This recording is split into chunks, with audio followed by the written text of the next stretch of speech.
Okay, here we go. Broadcasting live, this is KMA Talk Radio, Life, Liberty, and the Pursuit of Fine Cigars. With your hosts, Honest Abe and Adam K. the Brewmeister. Listen to the show anywhere in the free world at KMATalkRadio.com. I like to smoke them like some Prince Churchill, like John Kennedy, yeah. Remember Coach Red Auerbach, smoked up for victory, yeah. Well, you can take my wife, you can take my car, but you can't take my big cigar. My cigar. Good morning, loyal listeners, libertarians, lovers of the leaf, everyone out there in radio land. Welcome back to another exciting edition of KMA Talk Radio. Broadcasting live in lovely West Palm Beach, Florida. I'm Adam K. the Brewmeister. With me, of course, Mr. Honest Abe. Good morning. And, we're just having a lovely morning. Getting things rolling. Somewhere. Making it happen. Good. Paul, the producer. Running around. Doing Making things happen. getting Doing ready. things late. This is what happens when Paul shows up late. He never is ready to go. For a producer, he's like the most untimed. Producers are normally like hardcore, like on the point time. Paul's just like, whatever. I blame his New York. When we start, we start. I'm a cat person. Leave me alone. I'm not a cat person. You're so a cat, but dogs are on time. Dogs are never on time. Yeah. Listen, I've been early every week, but we've had technical problems, so that's why we've been Obviously delayed. not early enough because an intelligent person would say, let me get there a little bit earlier. I've been getting here at 9 o'clock, but Really? today I was not. Oh, I was so not you're able late to today. get. I had a little drama at the house today. Oh, do so. share. No. No. You bring it up. Yes. No, Talk we're about driving to Disney today, so we need somebody to watch the dog. So trying to. My parents are a little bit older, and Oh, the I dogs feel are that bad. burdensome? Yeah, one of my dogs is a little bit difficult to walk and take care of, so they don't have a fenced-in backyard at their townhouse or their house. I don't know what you call it, a duplex in their Vero vacation house. So they have to walk them, and my dog's not good with other dogs. So if you're walking her and there's other dogs around, it becomes a whole thing. So I was trying to last minute try and see if our dog walker could come and just visit tonight and tomorrow while we're away. Do you need me to walk your dogs for you, Paul? No, I don't. I'm uncomfortable. You don't trust me walking your It's dog? not that I don't trust you walking my dogs. I'm uncomfortable with you being in my house without me there. Wow. I'm not gonna lie. Like, you seem like you wouldn't steal, but it's more like you seem like a shuffler. Like, you would look through things, and I'm afraid of what you might find. You give me too much credit that I would care No, to spend you're an extra millisecond in your home. You know, you actually missed it, the whole thing. You know what he would do? He would rearrange all the furniture. That I might do. Yeah. I mean, I might practical joke him. Yes. Without a doubt. Oh, yeah. Definitely within my reach of You might capabilities. leave but some random thing in the house To that think- won't smell it out that he'd find later on. Yeah, to Put a actually weird painting up. Put a absolutely. weird painting I would up. hide little pictures of my head throughout his house, so like 8 months later they would still be popping up. I've done that to people, right? But to think that I would actually like be that interested to shuffle through your stuff is pretty narcissistic. It is, but I wouldn't put it past you. I'm not gonna lie. Yeah, well, like I said before, you absolutely still don't have any understanding of who I am. He's not shuffling through your underwear. Trust Paul. me. Definitely not. Doesn't want to be There's touching your nothing dirty in your drawers. house I really want to see or know. I Nor- think- nor I do I think really you- want to get to know you any better. I disagree. You always disagree with me. That's the basis of our relationship. I say something, you disagree. So there's been a little bit of drama at the house for that. So We're what traveling was the next final week. result? and Now you see, There isn't a final result. I give him the kind courtesy. See, this is why I don't make friends, right? I give him a kind courtesy to try to pick him up out of jam. He lives literally 2 minutes from me, like Yeah. literally. And what do I get? I don't trust you in my home. It's a Dude, joke. No, it's not. I'm not going to burden you Hold with on. walking no, my no, dogs. that's not a joke. Is that a joke? No. That is so not a joke. He's never. We discussed the other day that Adam No, it's picks okay. the path of least Go- resistance go- always. So he doesn't want to argue with you. He'd rather argue with me because I'm easier to He's deal not with. arguing with you. He's stating his opinion. Stop. He doesn't have an opinion. His opinion Listen, is your opinion. Of the three of us, No in this, offense. Of the three of us in A this little room, taken. He's yeah, also I not- would take it too. He's yeah. also not feeling well Yeah. today, so it's. Listen, out of the three of us in this room, you are without a doubt the most unmanly of us. So if you're going to talk about anybody and their Dude, opinions, please. I would like to dude, see you chop you don't some even wood want for to a have a fireplace. discussion of our secondary guest today because you're not manly enough to talk That's about not true. We're gonna have a discussion. Oh, you are now. You Yeah. decided to because yesterday you were all in concerns. Which, No, by the way, that was Thursday. That was not yesterday. Yeah, it's Thursday. God, you are the master of calling people out. Oh, It's great, but that's what I do. it sucks when it's me. Well, you provide a lot of material. Don't give me so much to work with. You kind of walk into it sometimes. You're the one who started. I had a drama this morning with my wife. Well, What do you want me to do? I didn't Let say it go? with my wife. I said I had drama this Who morning. else are you with? I don't know. Are Maybe. you having drama with your 1-year-old I son? don't think Axel's ready for you to have drama with yet. Although he wouldn't go to bed last night after our dinner party. That's not drama. That's a pain. Yeah, he was a little bit of a pain last night. So. I wish I had a live-in nanny.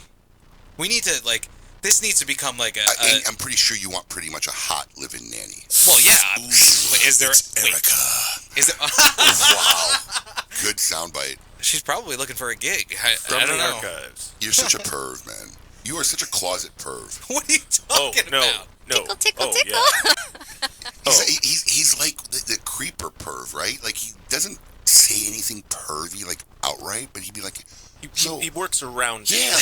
He works around it very well. I know a lot of plastic surgeon who did your boob job. And he'll just I did not say that. But you say stuff like that, literally, like, to people we just met. Yeah. No. Oh, yeah. Erica was working with us for like a week. When did you get your boobs done? I saw your pictures on Facebook. Those are new. Yeah, that's the stuff he said. I did not say that. You're a creeper. She dude. had already talked about the surgery and how she brought You are a creeper. her friend. She used her friend to go. But and I don't mean. You know what? I take it back. I don't mean just in a sexual way. You're just a creeper in general. You creep Adam all the time. because Adam is fascinating. See what I mean? Mm-hmm. He's a creeper. I was at dinner last night with a mutual friend of ours, and I don't know if you consider him a friend, but I would like to. I don't know what scale but I he's don't know. at. You Don't know, hurt his feelings anymore. I'd like to have a little bit more time to hang out, and whenever he was, I mean, I was there in December, and he wasn't there. Well, which mutual friend is this? Do I know? We're talking about Kevin from Barrel Monks. Oh, okay. So I went to dinner. Oh, he's become a mutual friend? Well, Adam knows him, and I've been him, his wife, and they have a son that's the same age as ours. So we got together last night. We had dinner with them. Did you know him before he came on the show? No, I met him through the show. Is that became creepy? Friends? That is a creeper. It's not He's creeper. such a creeper. Go ahead. So Well, that calls for a beer. we were talking about Adam. Actually, Adam came up at the dinner table afterwards over some beers. How Adam is one of the most fascinating people on the planet, and I think Kevin didn't outright agree with me because he doesn't know you well enough. But but did you he tell him knows about your my type. beer? I did not tell him about your beer. You didn't I tell him forgot. about the beer? No, because he's listen. too busy talking about how creepy you were. That's what he does. How fascinating you were. Not to talk to the beer guy about the beer you made. No, that'd be too logical. Let's talk about And invite him for a beer. Let's talk about how fascinating Adam is. He is an anomaly. He's an enigma. Oh, That's that I fantastic. give you. Fascinating? No. I find that fascinating. But you How find somebody can everything live so fascinating. emotionless. But you find everything fascinating. You were fascinated with Erica and her boyfriend and her job. Dude, that was a and messed up situation. And her boob job. And, you just, that's the way you are. I was not obsessed with her boob job. I'm going to get in so much trouble now. She brought up the Does your whole wife listen situation. to the show? Yeah. Oh, awesome. She better. Oh, my wife barely does. Yeah, I see her on there. Well, Your wife. she pops in and out. I won't say barely, but it's only because of the hecticness of 4 kids running around in the Right. morning and getting stuff done. But, I got like a 50-50 shot if I see something incriminating that my wife may or may not hear. And hopefully no one else that she Maybe knows she's would not tell watching. her. Actually, maybe not. I don't know. But that was. I don't even know why we talked about this. This is not You on our brought agenda. it up. This is not on our agenda for the day. I never look at our agenda for the I day. know. I have conversations for you, and okay. Nobody wants to hear about any of those things. Yeah, We've al- probably. We've already They don't talked want to hear about about the Facebook thing. We've already talked. We don't What care Facebook thing? The social media? Well, I didn't see it. What he's got on Oh, Facebook? he has. Well, just new you listed Facebook here regulations. the new regulations in the game. And yeah. Well, from what I understand, I don't know if you caught Coop's article. Did you catch it? No. I guess Coop did a deep dive. I'm not sure what his sources were, but it seemed, it's Coop, so he probably called the Pentagon to find out what Right. the actual Rumor verdict free, is. teaser free.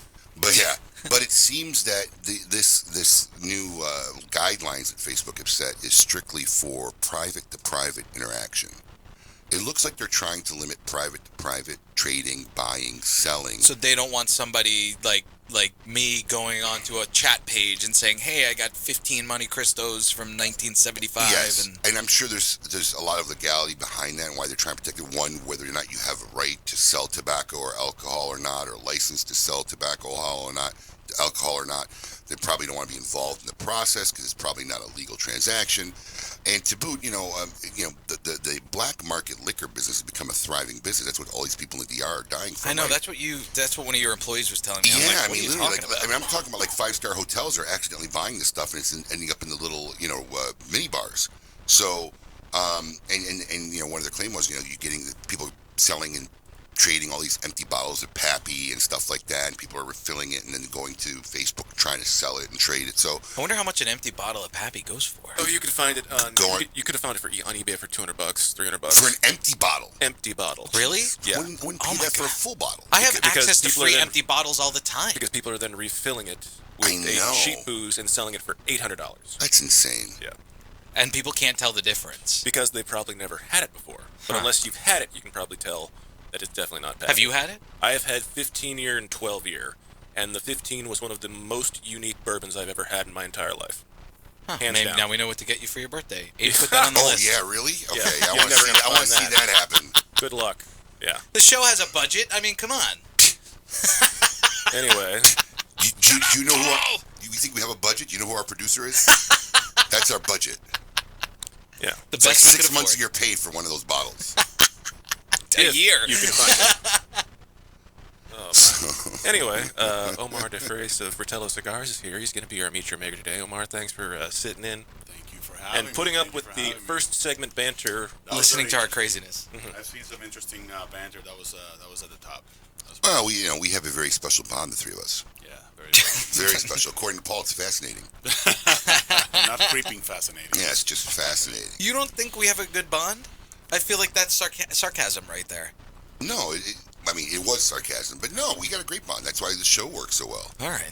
I didn't I say was it almost offended for No, a no, moment. no. I didn't say it was a positive bond. It's just a good bond for the show. Adam is here, and he's almost dead on the floor. He's so ill, and he's still here working. This is the way he looks like every day when he's at No, work. he looks bad. They call him the Walking Dead at work. I mean, like, if you didn't tell me he was ill, I'd look at him right now and just say, "Oh, another night of drinking." That's exactly what I'd say. And he's shaking his head, but that would be my exact response. This is how he looked yesterday, sitting in my office. Yeah, because I felt He like was sick. crap. He was throwing up all day yesterday. Yeah. Oh, Did you know that? No, because that's how he looked Wednesday. But that's the dedication that this guy has. Oh, Paul. He's throwing up more violently than he's ever thrown up in his life, and he worked all day More yesterday. times. See?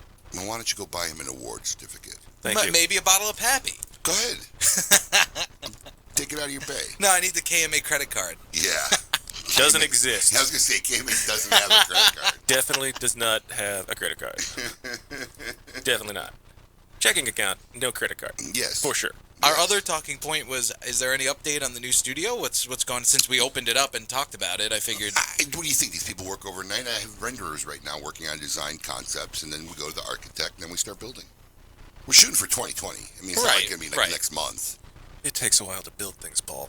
I don't think it's going to really take a while to build things, because The electronics are going to be the biggest factor. well, that's what it is. I mean, most of it's going to be building counters and desks and whatnot, and wrapping the walls and stuff like that, and a little bit of lighting. It's not a lot of work. It's not a lot of structural work. It's mostly interior work, but it's figuring out the mechanics of the equipment and what we want to do that's going to take the most time. And all the fun wiring. Yay. Yeah. Wiring. Well, there's Yeah. engineers for that. Really? You know one? No. There you go. Thank you. Paul, helping out once again. The engineer Doing I a know great is job. Adam K. That's my engineer. Well, hopefully he doesn't get sick. I think I'll be fine. I wouldn't notice. I guess you wouldn't. No. I can't believe you didn't notice. Dude, no one noticed. It's not just a me thing. I This kinda is wanna how he- zoom in on This is him. how he looks like 90% of the time. No, he looks bad today. I can tell Dude, he didn't sleep I at work all. with this guy 5 days a week. This is how he looks. I'm not making it up. All right. 90% of the time. We're not gonna have an argument on the air, I guess. It's not an just- argument. I'm telling you the fact. You just keep living in some delusional state. You created this little universe that only you live in.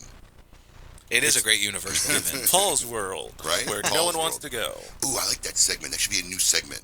Well, we might have a problem with Sesame Street. Paul's World? They have Elmo's World. So what? Wayne's World? People Dude, rip you things do off that- all the time. You do that freakingly well. I do a great Elmo impression for my son all the time. Oh, let me hear he that loves again. it. This is Elmo. Elmo's Oh World. my goodness gracious! All I'm right. telling you, I missed my calling as a voiceover actor. None of my kids, any of them really. I grew up watching it. I mean, like I had anything. But maybe it's not on TV as much anymore. But none of my kids grew up like really watching any Sesame Street. Now it's on HBO. Yeah. Is it really? Yeah. You have to Because watch it on otherwise, HBO. have you call my house and like freak out my 4-year-old? You know? But I don't think he knows who Elmo is. I gotta Really? Oh, I find it fast. It's really good for them, I think. Dude, I grew up watching it. I loved Yeah. it. Sesame Street, Electric Company, Mr. Rogers, all that stuff. None of that stuff is on except for Sesame Street. Yeah. Well, it doesn't help when Fred Rogers is dead. Well, I mean, all the I main think his show puppeteers. Jim Henson's was been his dead show for on 30 basically years. until he died, or did he retire before he did the show? I want to before say he died? retired. But yeah, if he knows who Elmo is, I'm gonna have you call the house and like freak him out. Done. That'd be cool. That would be interesting. That'd be pretty. I'm going to Sesame Place next week, so. It's so Figures. I'd like to think that you're going to all these places for your kid, but it's just so not for your son. What are you talking? I didn't make the plans. Dude, I just go where I'm told. You know you love that stuff. I like Disney World. You're a Disney boy. Yeah, but that's not Sesame. Sesame Place is like the poor man's Disney World. I got to see, No offense. I got to see Cookie Monster sing the seventh inning stretch at Wrigley Field. That was That's pretty cool. amazing. That was pretty cool. Was the puppeteer holding him? We didn't see the puppeteers under the table. Oh, it was at a tape. That was my question. Well, I mean, they show him in the mic, and he's sitting there on the table. He's and got singing they open it. He's doing it Harry Carey style. Window he's doing open. window open. There's a yeah. desk right there. Yeah, Me love Cookie. I don't do that one as well. that wasn't that bad either. I love Cookie Monster. That was my favorite growing up. Because you like cookies. I do love cookies, as you can tell. Yes. I'm not going to ask for the third week in a row. But Paul, are your pants currently buttoned? They are not. Dude, I'm getting so fat. I won't go up in. I can't go up in Listen. size, so I gotta lose weight. Listen. But I haven't gotten there yet. The upside is if you gain another 15 pounds, you won't have to walk anymore. You're so short, you can just roll. Just tuck and roll. Open the front door. Maybe and roll when to you the car. start on Monday, I'll start too. I am thinking starting about on Monday it. hitting hardcore. I'm thinking about it. Yeah. It's just a whole. I started working out again. I've had a very hard time getting back. I mean, I haven't been going bazonkers or crazy, but I've had a hard time getting back on the horse after. You did have sugar after in Chicago. your coffee. Yes, I I saw. did have, yeah. But it's still, everything's been kind of very limited, not to the extremes I was before, but I got to get back on the horse. Are you going keto now? No, I never did keto, man. Well, I Keto. know it's been a lot of everybody talking about it. Nick Perdomo, Juan Cancel. Juan Cancel. Nick Perdomo's doing. He's on a He's doing second- intermittent fasting intermittent as well. fasting. Yeah, but he's doing a keto intermittent I fasting. just do old school, man. I eat, light, right, vegetables, protein, I mean, I don't think there's much carbs in my diet, but it's not really keto specific. And then you just try to work out as much as I can. It worked the first round. Is it? Then I have to try and make it the second round because, I think everybody wants to see Steve Saka in drag. I want to. Sockalicious. I mean, why is that? Why is it? I want to see. The I wanna see. overwhelming I would pop. actually come down. I would actually come down for that. I got people buying plane tickets. I would come down. November- If he what's the loses, date? I'm coming down. What? What's the date? That's no November? saying that. November 8th. November 8th. I've been And keeping up. I saw him in Chicago, and he wasn't playing around. He's not ready to lose. He's not gonna. He said he's not. When did you see him in Chicago? I saw him in Chicago about a month ago or so. So that was before the first phase ended. I don't think he made weight. I don't know, man. He was looking. What was he He eating? was looking aggressive. He wasn't playing around and trying to get drag into the trade show. No, it wasn't. You didn't have to do the trade He's- show. yeah. We're going to do it. We're going to do an event in the store. But since everybody made weight the first time, now we're saying, look, We're gonna have to check that scale. We're gonna have to check. well, the we're going to do scale. the weigh-in. Right. We're doing the actual physical weigh-in at my home, and because Brandy will do the makeup for whoever's got to dress in drag. My wife will do the makeup, and then we're going to limo over to the shop for the event. And I'm three of us will coming get out of the limo. I need and- to know. I'll buy a ticket. If November it's Steve 8th. Saka. November 8th. So Well, we're not 4 days telling- after my birthday. We're not telling anybody who's going to be in drag because we won't know literally till a few hours. Oh man, that's not fair. It'll be a Hours drum before the roll event. reveal Yes. out of the That's limo. not fair. They'll be coming out of the limo, one of us. I'm pretty sure, here's what nobody's not realizing, right? It could be Nimish. I don't think so. Because you're short-sighted. He's lost a lot, so That's much the- weight. But that's what makes it harder because it's a total percentage body weight. He's got the least amount of body fat And, on him now and to those burn. last Me are and harder Steve to still lose. got good 30, 40 pounds of, solid, quick burning fat. Right. Nimish is now into the lean fat where he's really got to work hard. So it very well be, even though he's probably may have lost the most weight or looks the thinnest, he could be the one in drag. He may lose the smallest percentage of body weight. Do in the you next 3 have months. any doubt in your mind whether it would be you? I don't lose. I hope that's the case, but no. Why do you hope that's the case? Well, for your you, sake. You know you want me to lose. You're such a liar. For your sake, I hope. I don't need your sake. Yeah, you're such a liar. You want me to lose so bad. Would you do it if you did lose? I would never renege on a bet. What kind of guy do you think I am? All right, I'm just making sure. First off, you think I'd filter through your house? I can't. You think I'd renege on a bet? What do you think? I'm like a low street life thug? What's the matter with you? Street life thug. That reminds me, I got to look at something during the Obviously, break. my producer doesn't think very highly of me. I was gonna say, man. Holy cow. You'll have to get together. Somebody might need to get me a Sharpie because I might need to get someone to sign it. Dude, dressing in drag We is can not get the you a end of the Sharpie. world. Okay. Yeah. Have you done it before? Priceless. No. Huh. Why Adam? would I have done it before? Has anyone here done it before? Yes. Damn. There. Adam too. Okay. See? Now, hold on. this is a funny wait, story. Wait, yeah. Okay, hold on. We're gonna. Well, did you lose a bet? That's the first question. Wait, let me just tell you something. Paul, I totally expect. Yes. Because like I've done it on stage. He's the most bullshit. He's the most I have- feminine one. That's not why. It was You for love a doing show. it. No, Bullshit. it was for a show. Most feminine one of us, but you, Oh, God. I'm curious. Freshman year of college, one of my buddies decided to play a prank on another one of our roommates, where he started a fake AIM account and was DMing our roommate as this girl, as a sophomore girl from a different dorm. And they thought you made the girl. And made- they make decided up a girl. the best idea of person to be the girl would be me. Because you don't expect this giant lumbering guy to walk up wearing a dress Now, did and this a guy- wig, did this in the guy- ugliest wig we could find at Goodwill. Wait, did this guy know you? Oh yeah, he was my roommate. No, the guy you played the practical joke on. Yeah, kind of. It was like the first semester of freshman year. So when you showed, how did you finally show up? Like you show up on a date? No. Like basically, or just a they profile had it picture? set up to meet where the roommate who started the joke was meeting them and going to introduce them in person, and we had like 20 people there who all were in on the joke and knew about it. And then I walked up behind him, and he's just like, "Oh, this is the only guy you could have got to do this. You people suck." He Now, was were so you- mad. Now, I just need to know. Did Yeah. you just like wig it up and dress it up, or did you get like makeup? No. done? It was just the ugliest wig we could Yeah, find it and the doesn't ugliest count. dress we could Were you find. wearing Oh. heels? No. No. Hell What no. does he need heels for? He's Where like am I 8 feet gonna tall. find heels? It would be funny. But I know Paul full out was makeup up. Oh, hell yeah. I was on stage. It was See? for a show. Told you. Yes, I You was loved make-upped it. up. You loved it. I did not love it, You did. actually. It was a weird situation. Did you tape your penis back between your legs? No, To, like, make it look even better? No. Come on, don't lie. I wasn't in a bathing suit or gracious. anything. Don't lie. No, not at all. It wasn't that kind of thing. It was a dress. I've worn a wig many times on stage though, and played like in the improv show. I threw on wigs all the time and played like old women and things like that. But See, they always say it's like, well, it's a job. It's acting, right? it was a job. Okay, well, I made a living at it for 7 years. Okay, well, let me ask you this. Just curious, because I'm always curious about this. Yeah. If your acting job, or you got a good acting job, required you to deep throat another dude. I always thought about that. I Yeah. don't know if I could do that. Oh, but it's acting. It's a job. I know. I understand, and that's my. But that's being short-sighted on my part. You enjoy getting dressed as a woman. No, I don't. See? No, I don't. This is completely off topic. Would you kiss a dude for a job? Absolutely not. Yeah. Would you? No. Yeah. So all this. Well, maybe that's why we're not professional actors. Maybe. I mean, maybe we're just not that dedicated to the job. but you know what? I couldn't see De Niro doing it either. I don't know. No way. We have gotten I don't care completely how off dedicated- topic. We're going to take a Yeah, break. And when we come Dave's back, let's getting talk to off Omar from Fratello Cigars. Keep it lit. You're listening to KMA Talk Radio. Follow us on Facebook and Twitter. We're on Instagram too. Yes, it's mandatory. Experience the new Henry Clay Warhawk, a robust and complex cigar that's inspired by the rebellious roots of Henry Clay. The first of a 3-part series honoring the life of the great statesman, this cigar is made with the best tobaccos grown and hand-rolled by the Grupo de Maestros at La Flor de Copan in Honduras. And it's not your typical Connecticut. This is a Henry Clay. Stand up, be different, and smoke a Warhawk. Surgeon General warning, cigar smoking can cause cancer to the mouth and throat even if you do not inhale. Hello, this is Glenn Case, owner of Christoph Cigars. Smoking a cigar is all part of the experience. For me, there's nothing better than gathering with friends after an amazing steak dinner and smoking my GC Signature Series paired with a fine glass of scotch.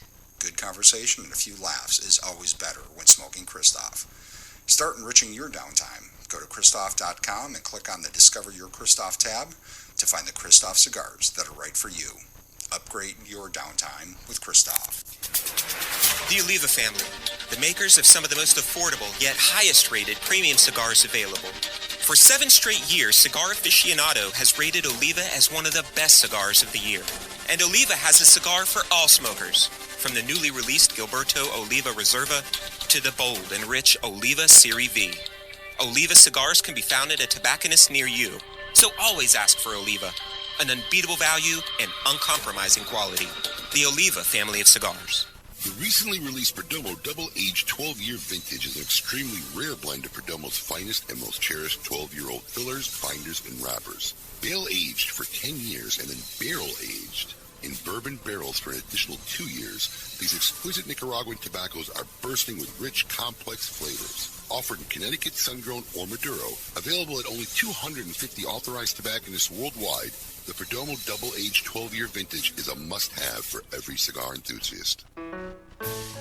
Hey, this is Clay from La Polina Cigar Company. My likes and dislikes: long walks in the park, old school gangster films, wrestling grizzly bears with Abe. Dislikes: smelly feet, flight attendants with an attitude, and Friday afternoon traffic. What I know you will like is the La Polina family of fine cigars, such as Mr. Sam, Bronze Label, and our highly rated Classic Series. But let's not forget the limited edition Goldie. Quality forever. La Polina Cigars. Plasencia Cigars has been one of the world's leading growers of first-class tobacco since 1865. Today, Nestor Plasencia Sr., together with the fifth generation of the Plasencia family, continue the legacy. With over 3,000 acres of quality tobacco fields, they are makers of quality cigars, including Alma Fuerte, ranked among the top 10 cigars in major publications. Find them in your local premium tobacconist stores around the country. Plasencia Cigars, perfected for more than 150 years. Yours to enjoy now. Looking for something unique and awesome? Smoke Oscar Valderas cigars. 2012 Connecticut, 2012 Corojo, 2012 Maduro, the Oscar Habano, the Oscar Maduro, My Way, and our latest creation, Oscar Valderas Cicerone Edition. A great cigar that comes in 5 different collectible boxes with an amazing exclusive artwork. Remember, Oscar has something unique and awesome waiting for you. Ask for Oscar Cigars in your favorite cigar shop. Keep the party going all week long at the world-famous Spearmint Rhino, West Palm Beach. Every Sunday, Monday, and Wednesday, enjoy $3 premium drinks from the bar till midnight. Magnum Mondays means $100 magnums of Belvedere and Moet Brut until midnight. Get your thrills every $10 Tuesday with $10 dances all day and night. Ladies, don't miss Women Crush Wednesdays with half off your cover charge. No matter the time of day, it's always a good time at Spearmint Rhino, West Palm Beach. Welcome back. You're listening to KMA Talk Radio. Follow us on Facebook and Twitter. We're on Instagram too. Yes, it's mandatory.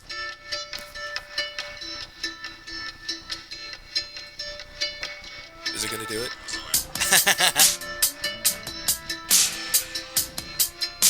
Oh, where is it?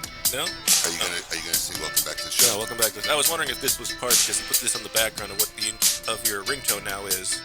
And I was wondering if this was the same clip. Oh. No, sorry. Oh, okay. That's what threw me off. Welcome back. Speaking of which, we found out during the break that Colin did drag too, huh? Yes. I bet you made a good-looking drag queen. Best of the 4 guys there. I believe it. Oh, in my new angle, you can see him too. Really? You got the right frame. Thank you. I have high cheekbones. You got high cheekbones.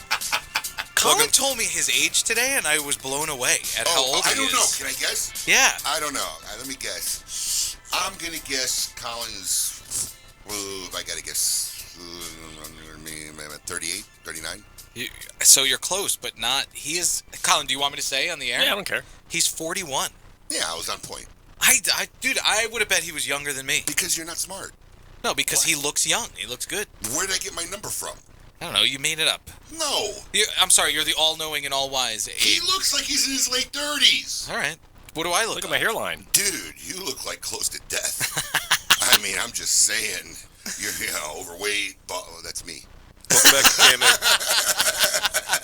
Welcome back to KMA Talk Radio. I'm Adam K. the Brewmeister. With me, of course, Honest Abe and Paul. Hi. And now it's time for what we consider to be our favorite part of the show. I want all of you to get up out of your chairs. I want you to get up right now and go to the window, open it, and stick your head out and yell. It's time to meet your maker. Italian for brother, Fratello Cigars is the brainchild of former NASA employee Omar de Frias. Each Fratello cigar is skillfully fashioned in small batches to ensure absolute perfection in both construction and flavor. Omar, welcome back to KMA Talk Radio and your first time in the studio. Super excited to be here, guys. Super excited to be here. It's been a while, actually. I think the last time that I saw you guys, or I was that part of the show, was a couple of years, 2-3 years. It's been long. I don't think I was here last time you were on. I don't even think FDA was an issue we were talking about last time you were on. 2015. It was way back. I was still at NASA, actually. I think you probably were. Yeah, I think you were. It's been 2.5 years. So I almost wore my NASA T-shirt today. Oh, I'm disappointed. Like a fanboy. Well, I mean, you are a fanboy. He's going to be fascinated with you before the show's over. Don't worry. Whoa. Okay. We were actually, we have meetings on Thursdays kind of prep for the show. We were talking about NASA's still around. Of course, yes. A lot of people usually, when they see nothing, and especially here in Florida, when you have the shuttle being such a big part of the state. I used to watch it go up when I first moved here. And all of a sudden you don't have that. So are they not sending anything up anymore, or just not manned missions anymore? We're not sending any manned missions.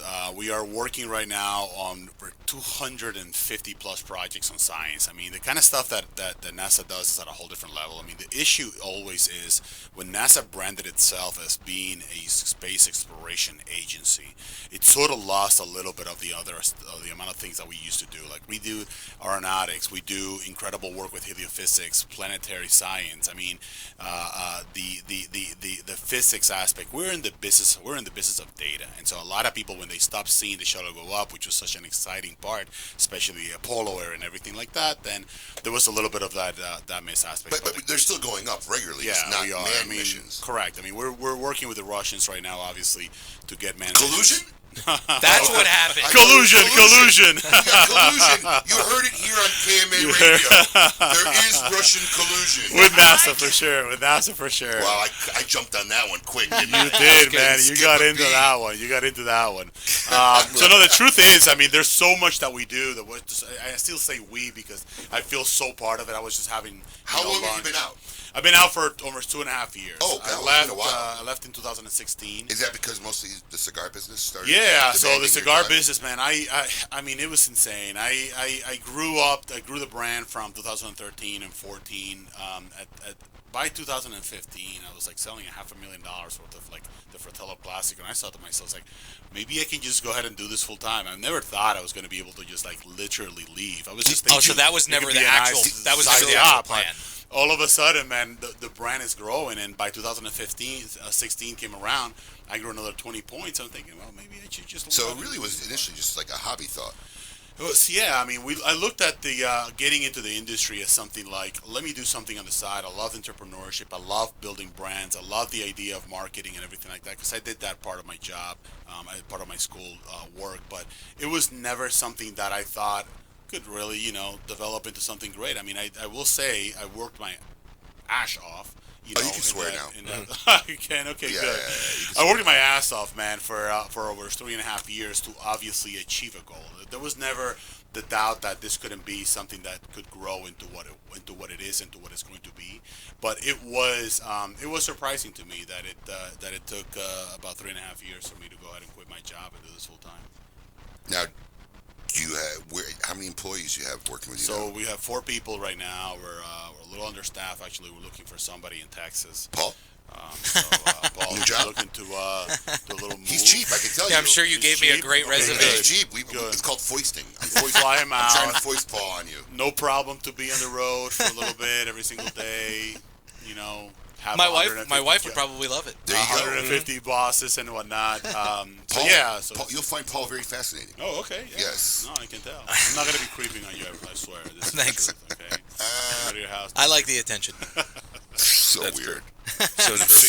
So we're talking about NASA. We're talking about doing it in the cigar industry. How do you feel about the current state of the way the aeronautics space program is actually going, with all these independent guys and all these billionaires trying to sink all this money into creating, hey, let's take average normal people into space, even though it's not like going to the International Space Station, but you're getting above the atmosphere. He's been waiting to ask you this question since I told him you were coming on. So I will tell you the truth. I think it's actually a good thing for a couple of reasons. It's innovation. You know what I mean? When you put money as part of anything, people are going to start innovating, especially when it comes to space. So the way I see it is, I had an issue at the very beginning when they canceled the shuttle program, but they didn't have an actual concrete plan to increase our budget to get Constellation, which was the follow-through, to get it it into orbit and get us back into the moon, which was the whole plan from the very beginning, right? Change of administration, politics, all of a sudden, cancellation goes away, over $5 billion go out the door, we got to focus on something else, and then we focus on space science, right? So, but then in that decision, obviously, the amount of money that was going into the space shuttle now started going into the private industry, right? So NASA's budget was going into some of these guys so that they can start developing things and help us take payloads and take people back into the International Space Station. So at the very beginning, I saw it as a bad thing because obviously, you know, you need to have some sort of follow through. We cannot just depend on the Russians to take us to the moon. Collusion. Mm-hmm. But it was the situation until right now, right? So I feel bad about that situation where we're in. But I do think that innovation is going to be incredible in the next 20, 30 Why years. did they stop doing manned missions? Is it strictly because of the risk of life? I mean, people are still going up, Costly. right? Cost, man. It was all cost. The shuttle was... Training, the astronaut, all the that. depreciation of the shuttle was already there. I mean, it was 25 plus year of the shuttle being flown. The amount of technology that would have to be dumped into it so that we can either revitalize it. I hate it, man. I love the shuttle. I think it was the best. It's the best vehicle ever made. What other vehicle could take you to space, take you back, come back down, you know, and land safely, and then go back up a year and a half later. Exactly. And so it really is. How many shuttles did they have? They had 4 shuttles that were active, and we had another 2, obviously. Yeah. And we had, I mean, it was a great, it really, to me, the way I saw it was an incredible mission. It was an incredible piece of machine, but it needed to go because it was done. Where are the shuttles now? That's a great question. Yeah, I mean, are they parked somewhere in a museum? Los Angeles, there's one in LA. We have Discovery in Washington. There is, I can't tell. But are they just in a hangar? Yeah, there's in a hangar. They're just parked in a hangar. It's parked in a hangar. Does somebody go out and polish it like once a month? If you go it's to like DC, so weird thinking there's a shuttle out there just cleaning it. If you go to DC and you see Discovery, do you call like the local car detailer guy? Go clean it. He come in there and he's like, yeah, we needed something detailed. He shows up and you go, yeah, there it is. You show him the shuttle. That's right. I took my kids to see the shuttle the other day. Did you really? And it was incredible, man. Can the public see the shuttles where they're at? Absolutely. So they're open to the public. Open to the public. You can see the Blackbird. That was a beautiful plane that was done by the Air Force, and there's a lot of stuff. But we do technically own it. Center. Oh yeah. Try to convince somebody of that. So do they maintain it still? Like no. It's completely gutted. There's nothing inside. They took all the parts Everything is out. Everything outside. Is that for like top secret, so that they're afraid of? Yeah, I mean that's one. The other thing security, is a lot of data that we have. I mean, as part of the shuttle, I mean, there's a lot of stuff that we use and things that went for auction, things that went for kids to use and stuff like that. And so there was a lot of that. I mean, there was some people that took. You got a parts little of the piece of shuttle somewhere? I wish. I actually have a medal that has on the outside rim part of one of the rims of the shuttle. Really? And so they sort of broke it down and they made a whole bunch of coins, stuff like that. They gave me one before I left. That's pretty cool. You do have a piece of the shuttle then. Yeah, I mean it's a small piece, or tiny particle pieces, but still better than nothing. It's a little better than nothing. But it's pretty cool. Yeah, just a little bit.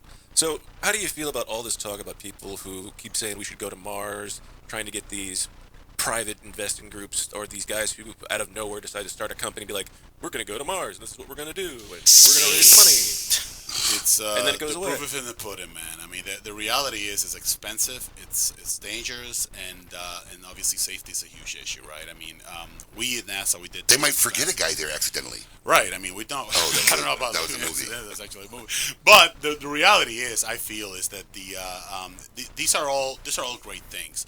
The issue is not, for space exploration, NASA has had a very clear vision for the last couple of years, and now everything is changing, right? So we had Obama, when he came into office, said no more Constellation, we're going to go SLS, Orion, and that's going to be the focus around what we're going to try to do. Now the new administration is looking at it, it's like, well, why are we going to the moon? Let's go to Mars. It's like, wait.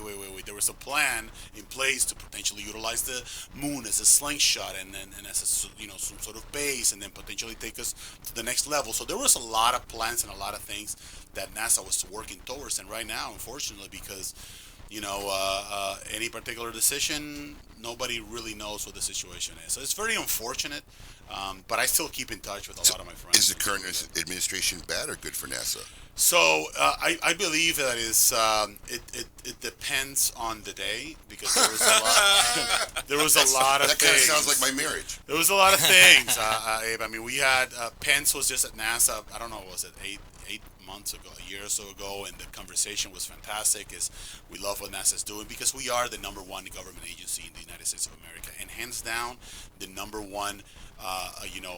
Number one dollar. Wait. Number one what? Number one government agency in terms of employee satisfaction. So the employee-wise, I mean, when you're talking about, well, I mean, you're like competing with the United States Post Office, man. You got and the Department of Transportation. And the Department of Transportation. DMV, you got nowhere to go but up. Not to mention results have been shown by NASA, and the last time I checked, I didn't see the DMV really innovating anything.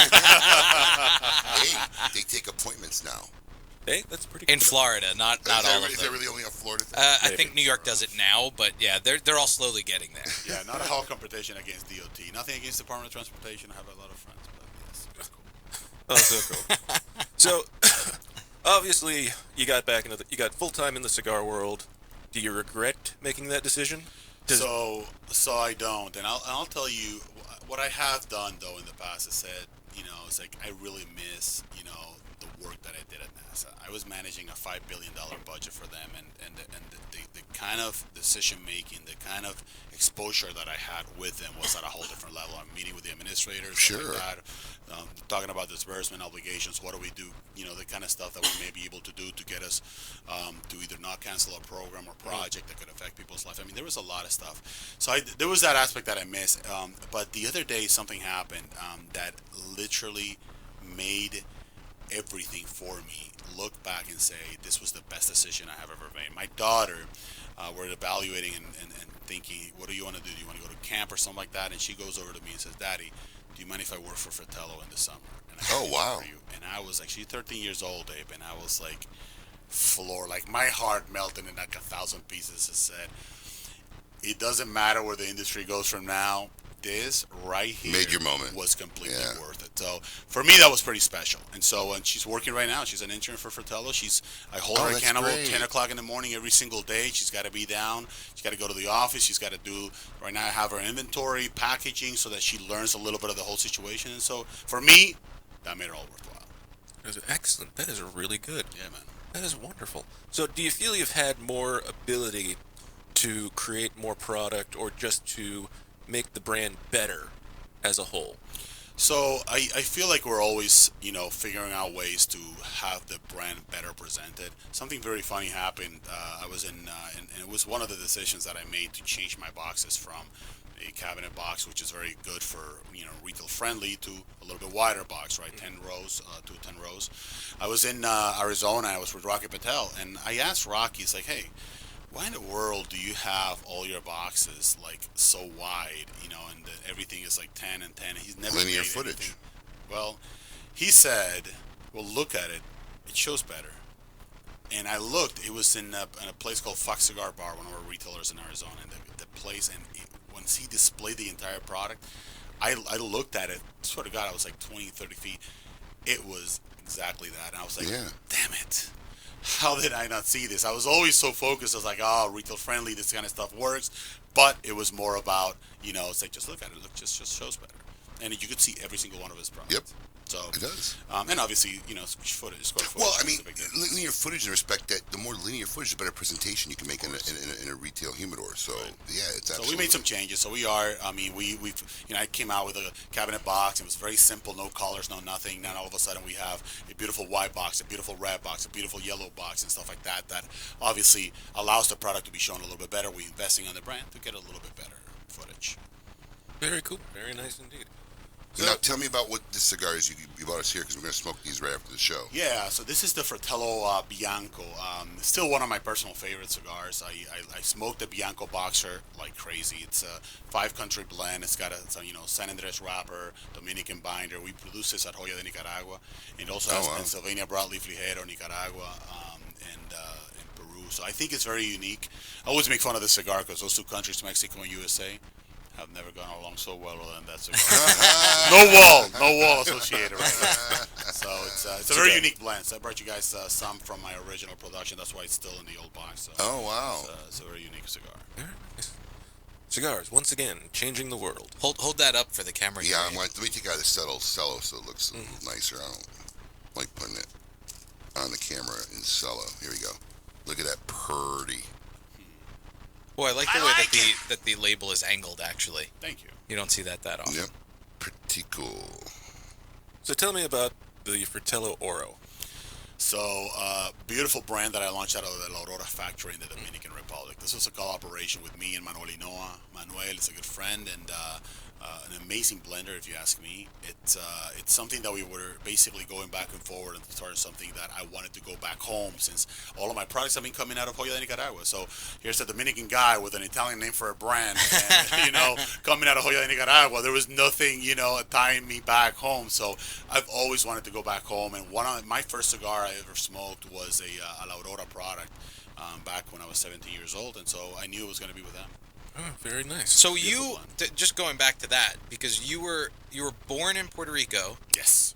Then you moved to the Dominican Republic. Yes. And then eventually to the States. What was that transition? Why? So I was born. My mom was Puerto Rican. My dad is Dominican. My dad was working in Puerto Rico at the time, and I was 9 months old when I moved to the Dominican Republic. So I really don't know Puerto Rico as a whole outside of actually going to do my MBA in finance in University of Puerto Rico before I work for NASA. So after that, I spent 2 years in Puerto Rico. That was pretty much it. But then I grew up in the Dominican Republic, went to school there. Then I went to school upstate New York. I went to school in Rochester and stuff like that. Okay. Played a little bit of ball and. But you grew up as a U.S. citizen. So yes, I was born in Puerto Rico. So right. because of that, I'm a U.S. citizen. And you played ball. I did. Yeah, because Paul was asking me during our meeting. I'm like, did he play basketball? Yeah, I played if I had to bet money, he's got the height. I wouldn't have wasted a lifeline on Who Wants to Be a Millionaire on that question. I played ball, man. I played professional in the Dominican Republic for a couple of years, and I just suffered from. I don't remember seeing a lot of tall Dominican Republic. There's not. I've been down there many. I'm definitely 0.1%. I'm telling you, you're like towering over the whole league. Dude, man, you think about it. At 15 years old, I'm 6'3", trying to get into like public transportation. Everybody else is 5'5". Right, exactly. Can you even begin to imagine what it was for me? You know how self-absorbed. I have to be like very cognizant. When you got on a moped with your knees like at your chin. So one time, have you seen? So the Dominican Republic has what we call carro público, right? So it's a small transportation vehicles, basically vehicles that take you north, south, east, west, right? That's I'm going to take you around here. Right. None of that stuff. It's just north, south, east, west. Yep. So you got to go from this location to that location to here, and then you got to either walk or whatever it is, right? So every single time that I would, stand in the middle of the highway just to try to get... They just drive by you. They would just drive by me. So I was so... Oh, my God. I'm 6'3" wide. I was so cognizant, Abe. I'm like thinking, what is wrong with me? I'm just a big kid, but I'm 15 years old, right? So I'm trying to capture one of these cars, and the way that I finally decided that it was the best way is I started hiding behind trees. Started like, hey, stop. So they couldn't see? Duck down, so they would just see the little thing, and then I would just run, close the door, and they would say, this massive get out of kid here, comes I can't fit you, I can't fit anybody else, because the more the people they fit inside, the more people they fit inside the car, the more people they make. Yeah. Very, very interesting. I used to hide behind it. That's like a cartoon. He's on his knees, sticking his head out behind a tree. Here I am. Oh, that is hysterical. But it is the truth. So, I'm just curious. What was like the next tallest person in the Dominican League? Actually, in Tito Horford, I played with Tito Horford. You guys know Al Horford from the Atlanta Hawks. Yeah. And now with the 76ers. Celtics and 76ers. So I played with his father in the DR. He was actually 7 feet tall. So a little bit tall. What are you, 6'9"? I'm 6'9", yeah. But this guy was massive. Long arms, man, ripped, strong. I was 17, right? I'm still trying to be a man, all this stuff. This guy, one time, he picked up this rebound, and I'm trying to make up, right? Like I'm trying to get this guy to, guard him because then nobody else can Right. guard him in the entire league. I'm 6'9". The other guy who's tall is about 6'6", 6'7", right? But they're big guys. So he goes back with his arm, grabs the ball, clocks me with his elbow. Wow. Oh, no. Boom. I go back and said, I got to respect this man. I'm going to have to guard him a different way. There's no way in hell I'm going to do the exact same thing I was doing before. So, well, now you know. Paul, he's played basketball. So I'm not familiar with professional basketball in the Dominican Republic. Look at my heart Is right it now. I'm gonna get it right here. Is it a big business there? No, I mean it's baseball is what's right. up. I know plenty of Dominican baseball players. Baseball is what's up. I mean, we have had some great success. Obviously, with some great players coming out of the league, stuff like that. But nothing like baseball. Nothing like baseball. Colin's great with the sound effects today. He couldn't have had that prepped. I mean, He's just good. You just had a baseball soundbite. Yeah, just chilling there. Just hanging out, waiting for you to use one day. Do you want to be the producer, Colin? I wish I had a basketball one. If only Paul was on as point as you. I know. We'd have a great show. We'd have a great show. It would be wonderful. Paul's World. There's a soundbite. Paul's World.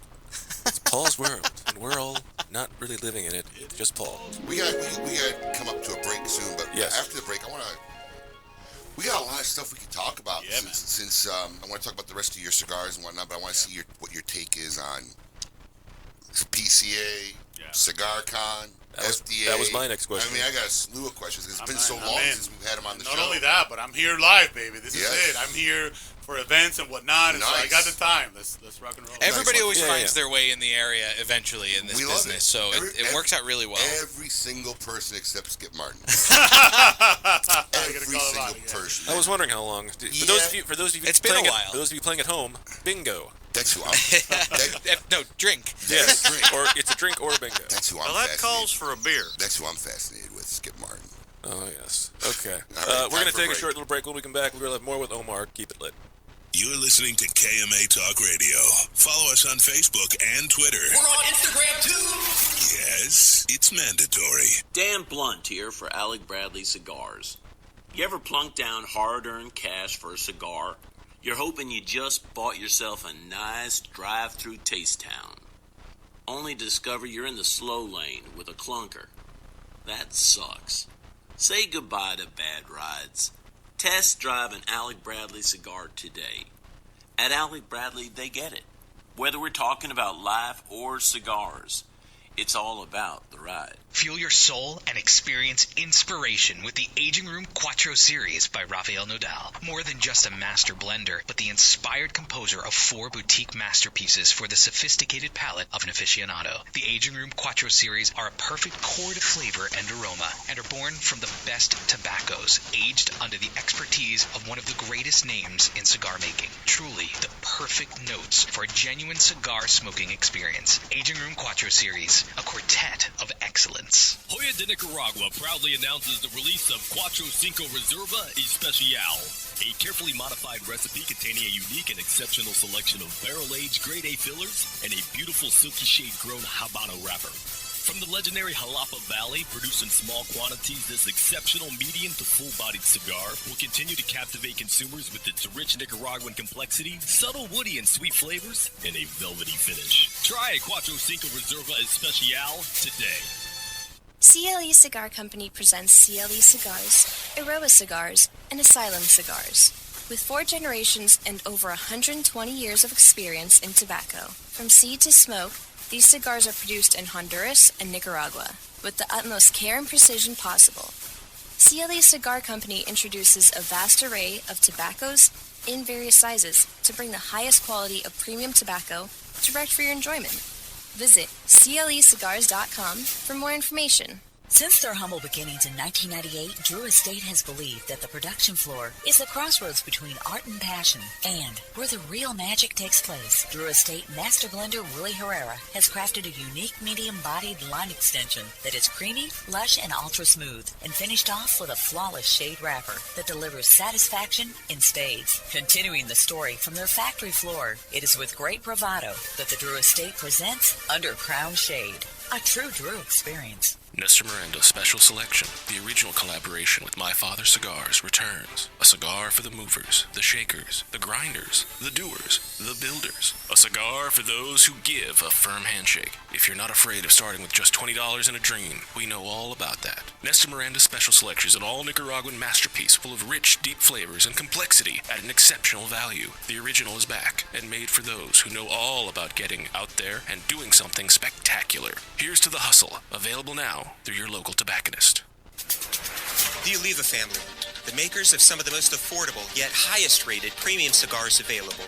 For 7 straight years, Cigar Aficionado has rated Oliva as one of the best cigars of the year.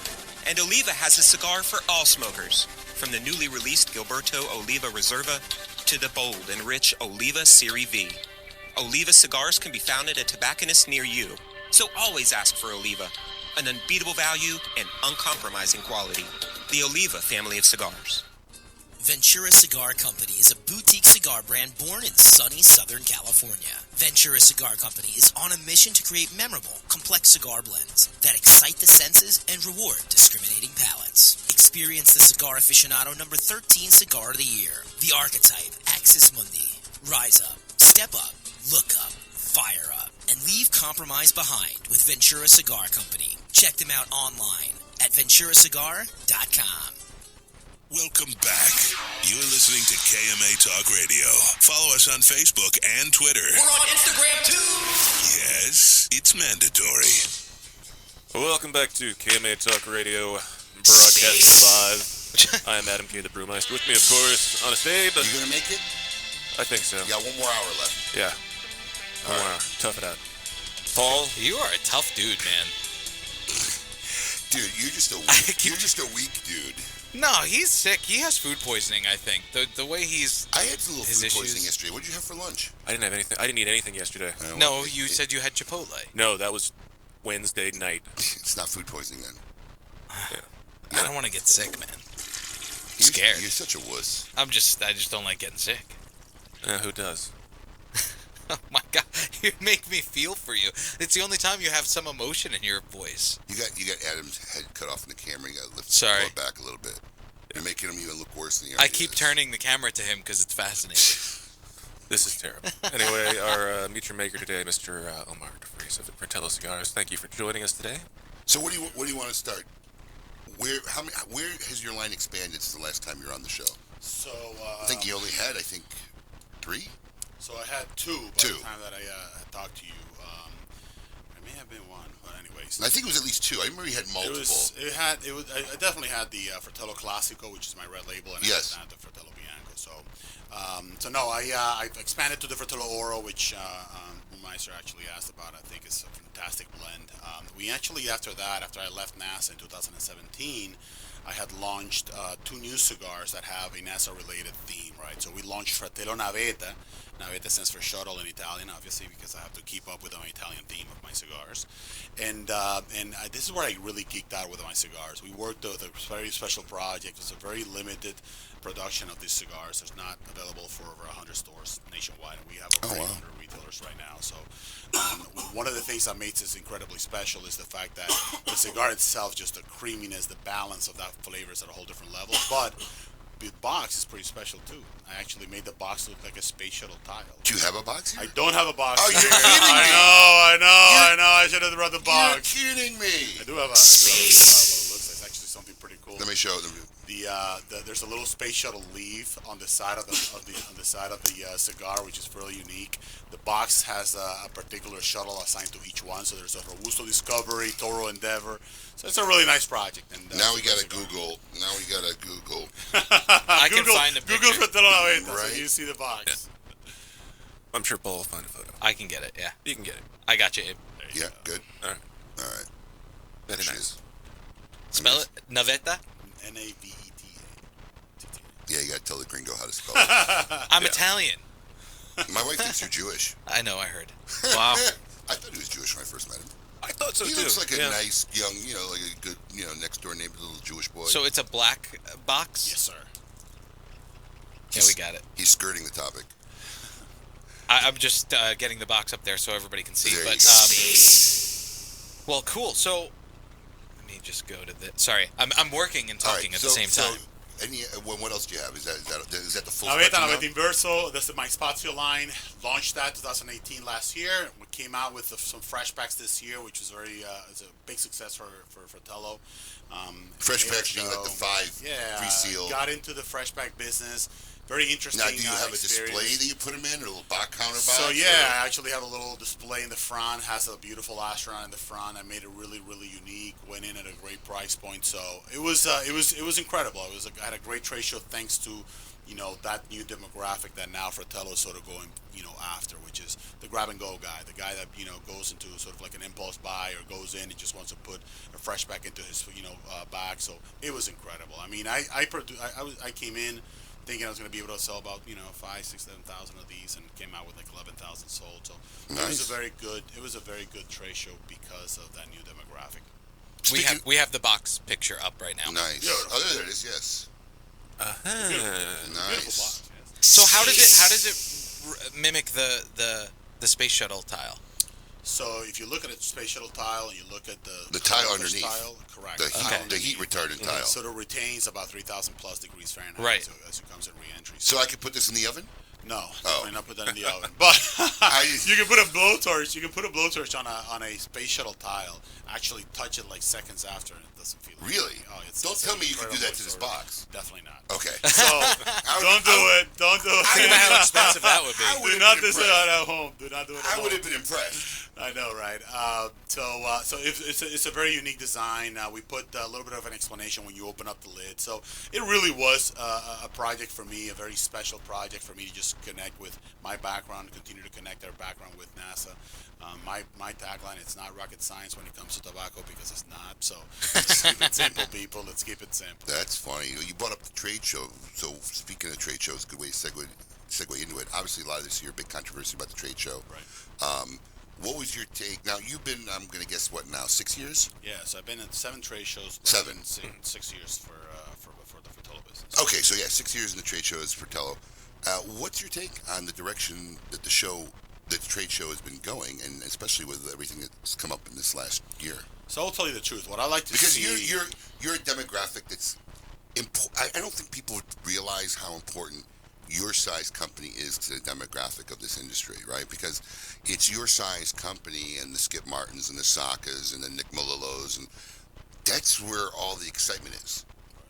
General and Altadis aren't making anything exciting. I mean, okay, great, you made a 550-second, Macanudo, or 830-second La Gloria Cubana. So this is a very important segment in our industry.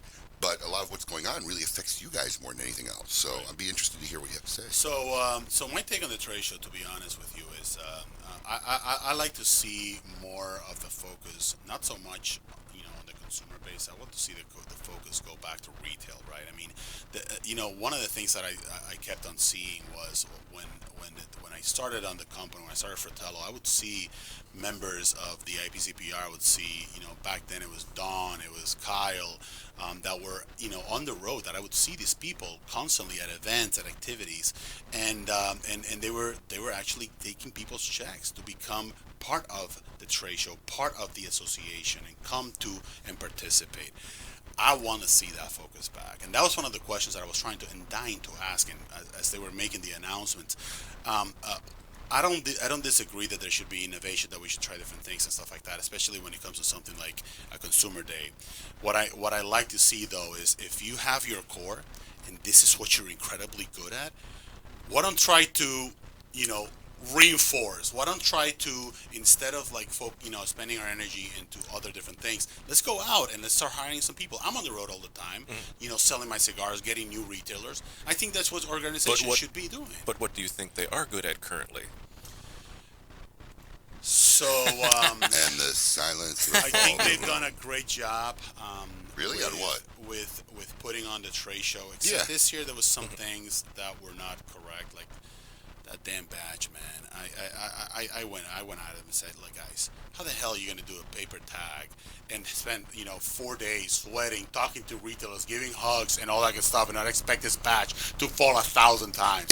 Something basic, right? It wasn't wrapped in plastic this year? It wasn't. Oh my God! I mean, I'm like, no, seriously, they didn't put the paper they didn't put the plastic sleeve? inside of plastic. Oh I mean, my God. I had it in the. It fell down. Yeah, the 1,000 dojo times. guys were talking about it. It was a disaster. But that said, I do believe that the organization has come a long way in terms of, how has it, how are they doing? They've been doing things differently. Like last year, they had, activities and they had, it's music all and stuff minuscule. like that. It's all minuscule. It doesn't add to anything. I don't disagree, but it's literally the one colored sprinkle on a cake. There's been nothing other than the biggest thing I've seen them be and excel and change and develop at strictly is litigation and lobbying. That's where they've really become active, and starting with S-Chip, they've become alive and figured out how to lobby and work towards more of that. All that effort they put in that, they just completely stopped worrying about the show. They thought the show was on autopilot. And I don't think that...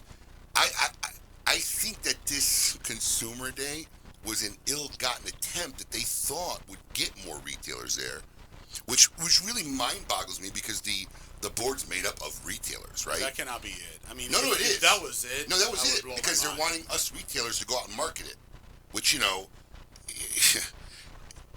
most of them now aren't wanting to go because of it. How are they going to market it? Look, if that was the venue, look, here's my whole thing, is you shouldn't have bled it.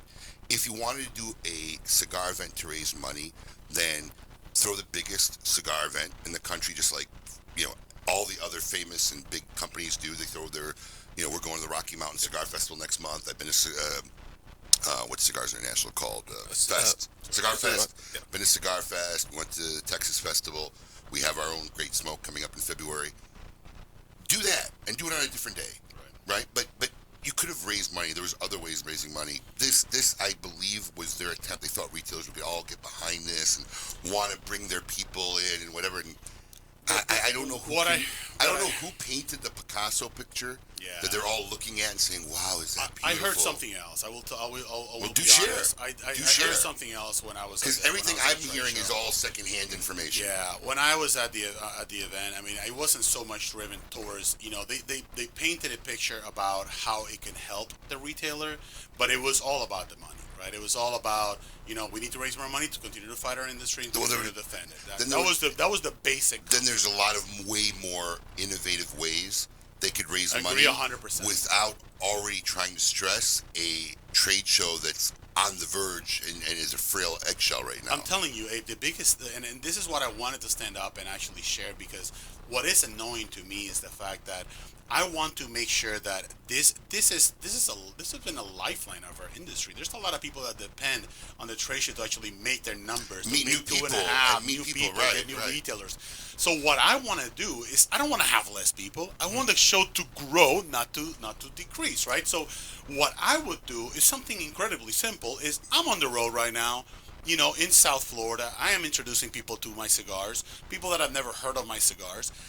I think that as much as we are investing on making sure that our industry is safe and that we are fighting regulation, we need to be investing it in getting new retailers and creating more excitement for people to come to the trade show and do.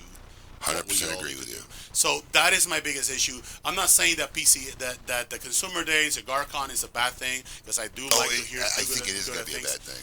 I don't disagree that it has some challenges though, but the focus needs to be on retail right now. The second focus, if you're gonna do something like CigarCon, then let's figure out the days, right? I mean, the first day of the trade show, absolutely not. And I told some of my friends, because I got a lot of these guys are on the board, are good friends of mine, right? And I told like Phil Better from Up Down, it's like, buddy, we cannot have this the first day of the trade show. There's too many things. Yes, Diana's old job, right? So it's like, we cannot have this the first day of the trade show. I mean, the last day, the day before the trade show, we're printing stuff. Oh my God, this letter came out wrong in this particular pricing sheet. We have to make this change. The day before, I've seen people running the Kinkos and getting last minute stuff printed because something got lost in the mail or damaged. I mean, it's too much. So innovation, I'm all in. I like new ideas. I like to hear all these good things. Me too.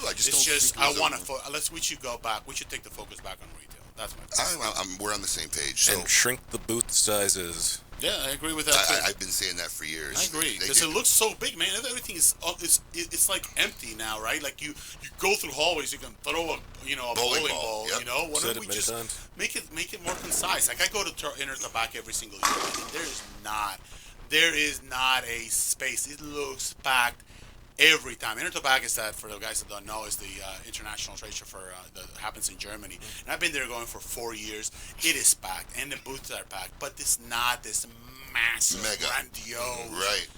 But, the footprint's been growing every year, and the attendance Yeah. been dropping every year. Yeah. I'm going to keep saying it, even though they deny it. That attendance has dropped.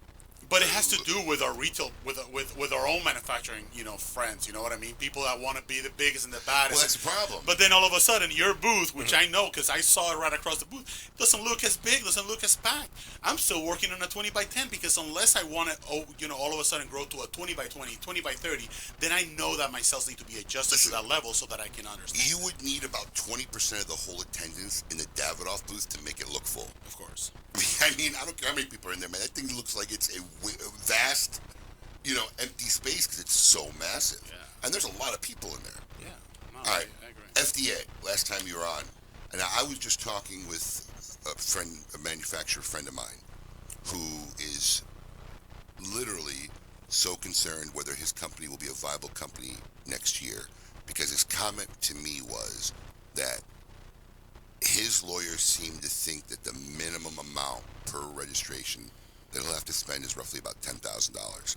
And he's got 100 SKUs, so that means that he's looking to come up with at least $1 million to register his brands. Now, I hear different things from different manufacturers, but this is one I know well, and he's not like one of these idiots, so I'm imagining that he's pretty accurate. And where are you and your company with this situation?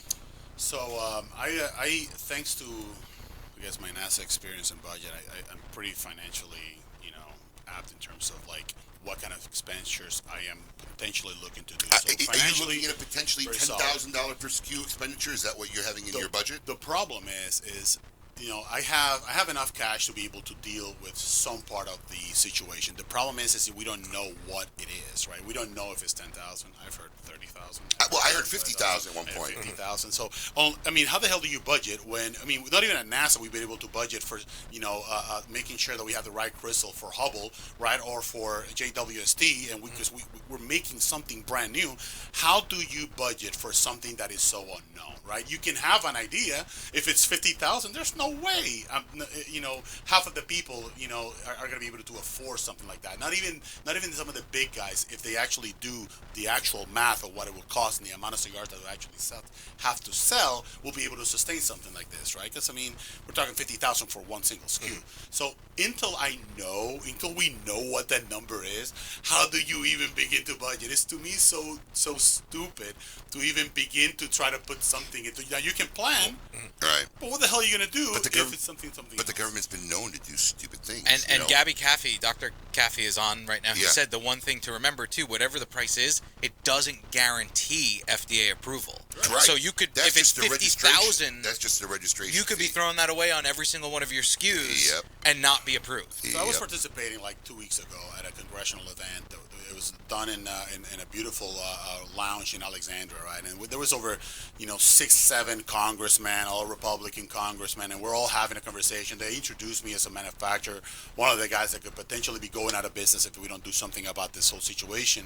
And when they introduced me and I went up there, all I had to say is, guys, we need your help right now to potentially somebody has to talk to this administration and have some sort of one-on-one where these are things that are obviously taking place. I'm not saying that they're not, but it's just coming along way too slow because we're too minuscule of an industry. We're a bleep in their radar. And so right now, unfortunately, legislation, I just don't see it as viable. Now that there's a different,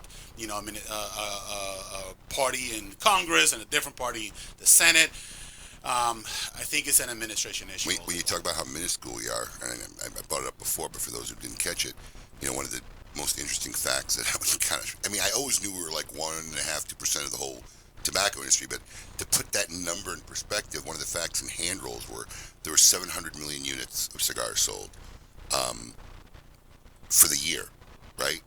There are 620 million units of cigarettes sold every hour. 620 million an hour. Hour. Wow.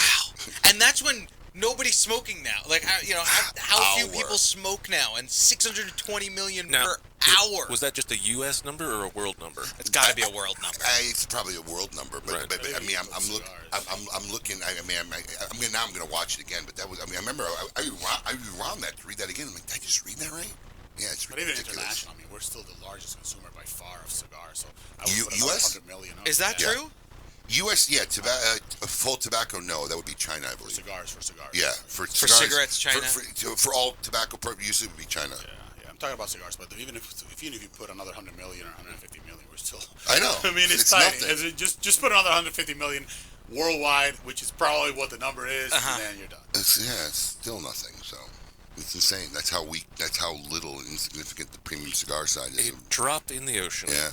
It is good to see your perspective on it, though, because you have a unique perspective, having worked for a government agency before. Right. So, I mean, not that it's the same type of thing, but you're kind of bringing the reality of what goes on, which I guess everybody kind of knows how things work in the government anyway. But you do and you don't, right? So when I decided to leave NASA in 2016, right, this was 3 months.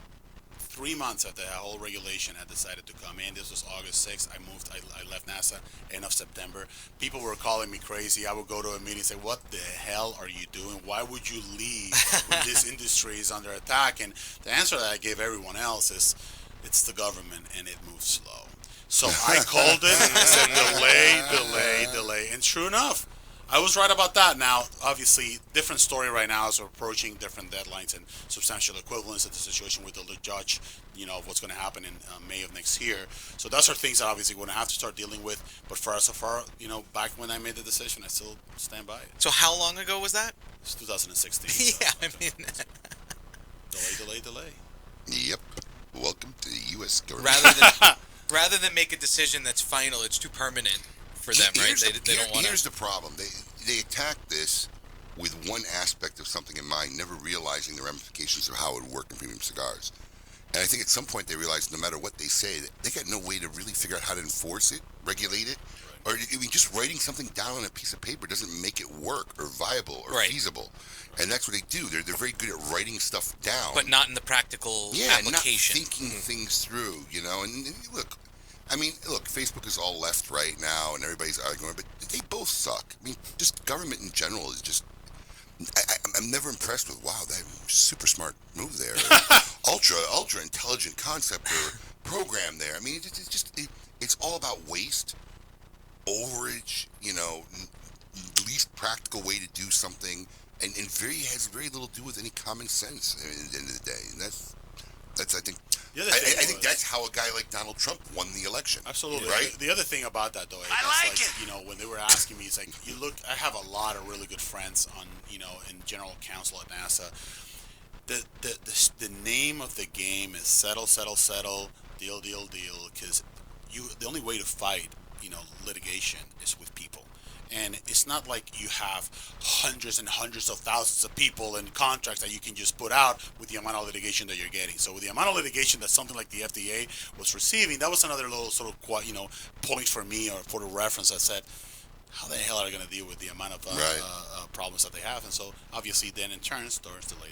So, but one thing that I wasn't paying too much attention was all the health groups, coming after us, like me. Can you believe that? Like they got nothing better to do. Yeah, like nothing better to do, man. But then all of a sudden everything is okay with weed. No problem with weed. Isn't it crazy? And then let's get to vandalize about it. Yeah, how can they be so relentless on tobacco in general? Forget it, all aspects of it. I mean, including cigarettes, right? Yeah.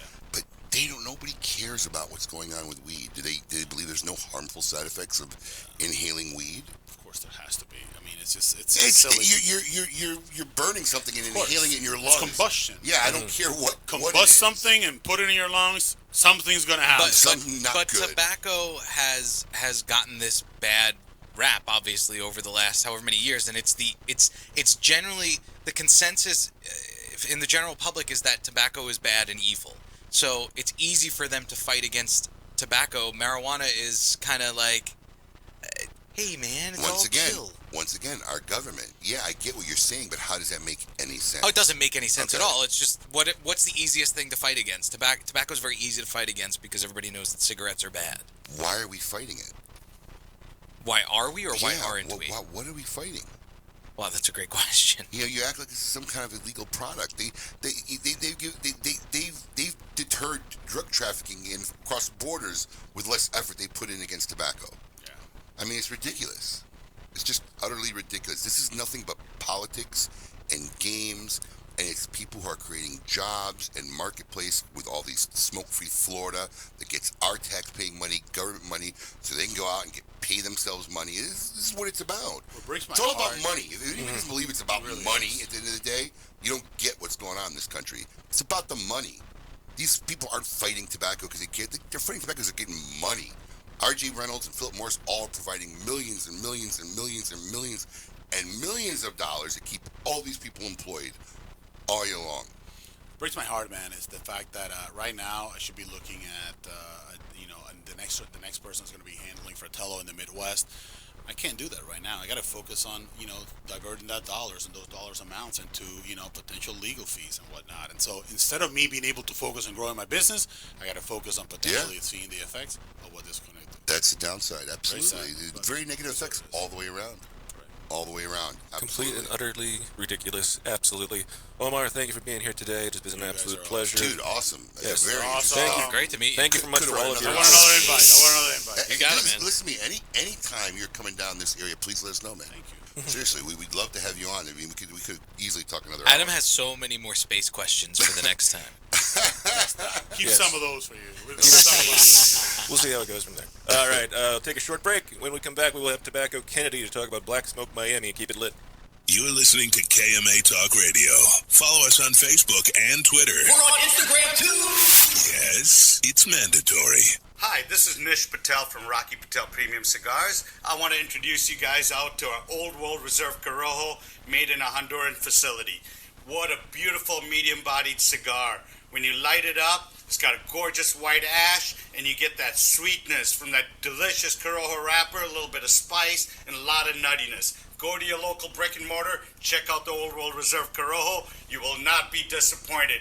Again, what a delicious cigar. Have you yet experienced a Toscano cigar? The full-bodied flavors and aromas of fire-cured tobaccos and a long aging time make smoking a Toscano a unique and exciting experience. Since 1818, Toscano has been one of the best-selling cigars in the world. 200 years of tradition are hand-rolled in the unique shape of every Toscano cigar. Smoking a Toscano is a way of life. Take part in a 200-year-old legacy of handmade, fire-cured Italian cigars. Available at your local premium cigar retailer. Hello, this is Glenn Case, owner of Christoph Cigars. Smoking a cigar is all part of the experience. For me, there's nothing better than gathering with friends after an amazing steak dinner and smoking my GC Signature Series, paired with a fine glass of scotch. Good conversation and a few laughs is always better when smoking Christoph. Start enriching your downtime. Go to Christoph.com and click on the Discover Your Christoph tab to find the Christoph cigars that are right for you.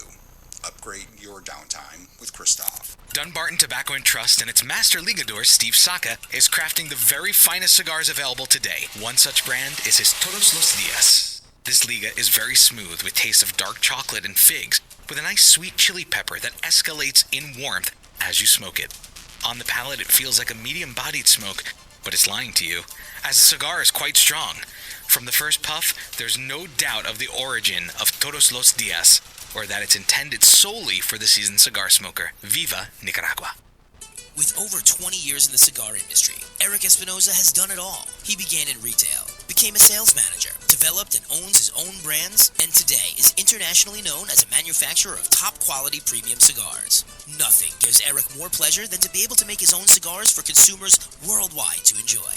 Experience cigars made in the Espinoza way. La Ranja Reserva, Murcielago, 601, and Espinoza Habano, and Connecticut. For more information, visit EspinozaCigars.com.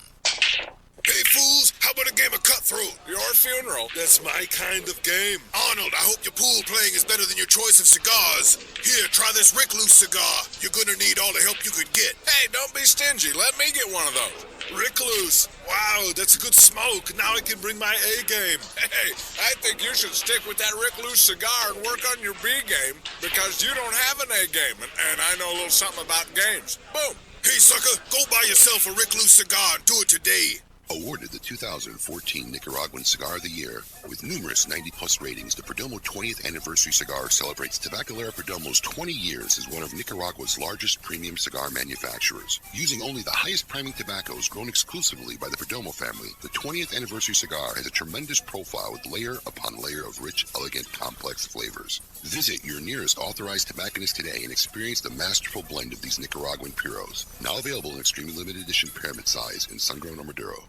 Great and fun times are always made better with great food. Come experience the new menu by Rum Shack at the world-famous Spearmint Rhino in West Palm Beach, featuring exciting new and delicious offerings. Experience their 1-pound New York strip steak special for just under $15 daily until 10 p.m. Enjoy a fine lunch without breaking your wallet every Tuesday and Saturday from their $7 lunch menu. No matter the time or day, the kitchen is open till close at Spearmint Rhino, West Palm Beach. Welcome back. You're listening to KMA Talk Radio. Follow us on Facebook and Twitter. We're on Instagram too. Yes, it's mandatory.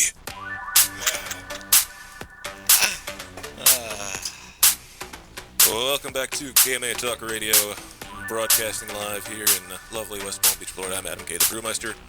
With me, of course, Mr. Honest Abe. Good morning. Paul, the producer. Are you fading or are you feeling all right? I'm okay. Okay. A little better. He may make it. I checked his pulse during the break. Yeah. It's thready, but okay. It's just below normal. Yeah. And we are, if you missed any part of the Omar de Frias interview from Fratello Cigars, make sure you go back and check out the KMA Talk Radio Facebook page. And great stuff. Can I mention what you just said off the air? Is that wrong to say what you just said? Why do you gotta ask? Because, it's his personal business. But I want to...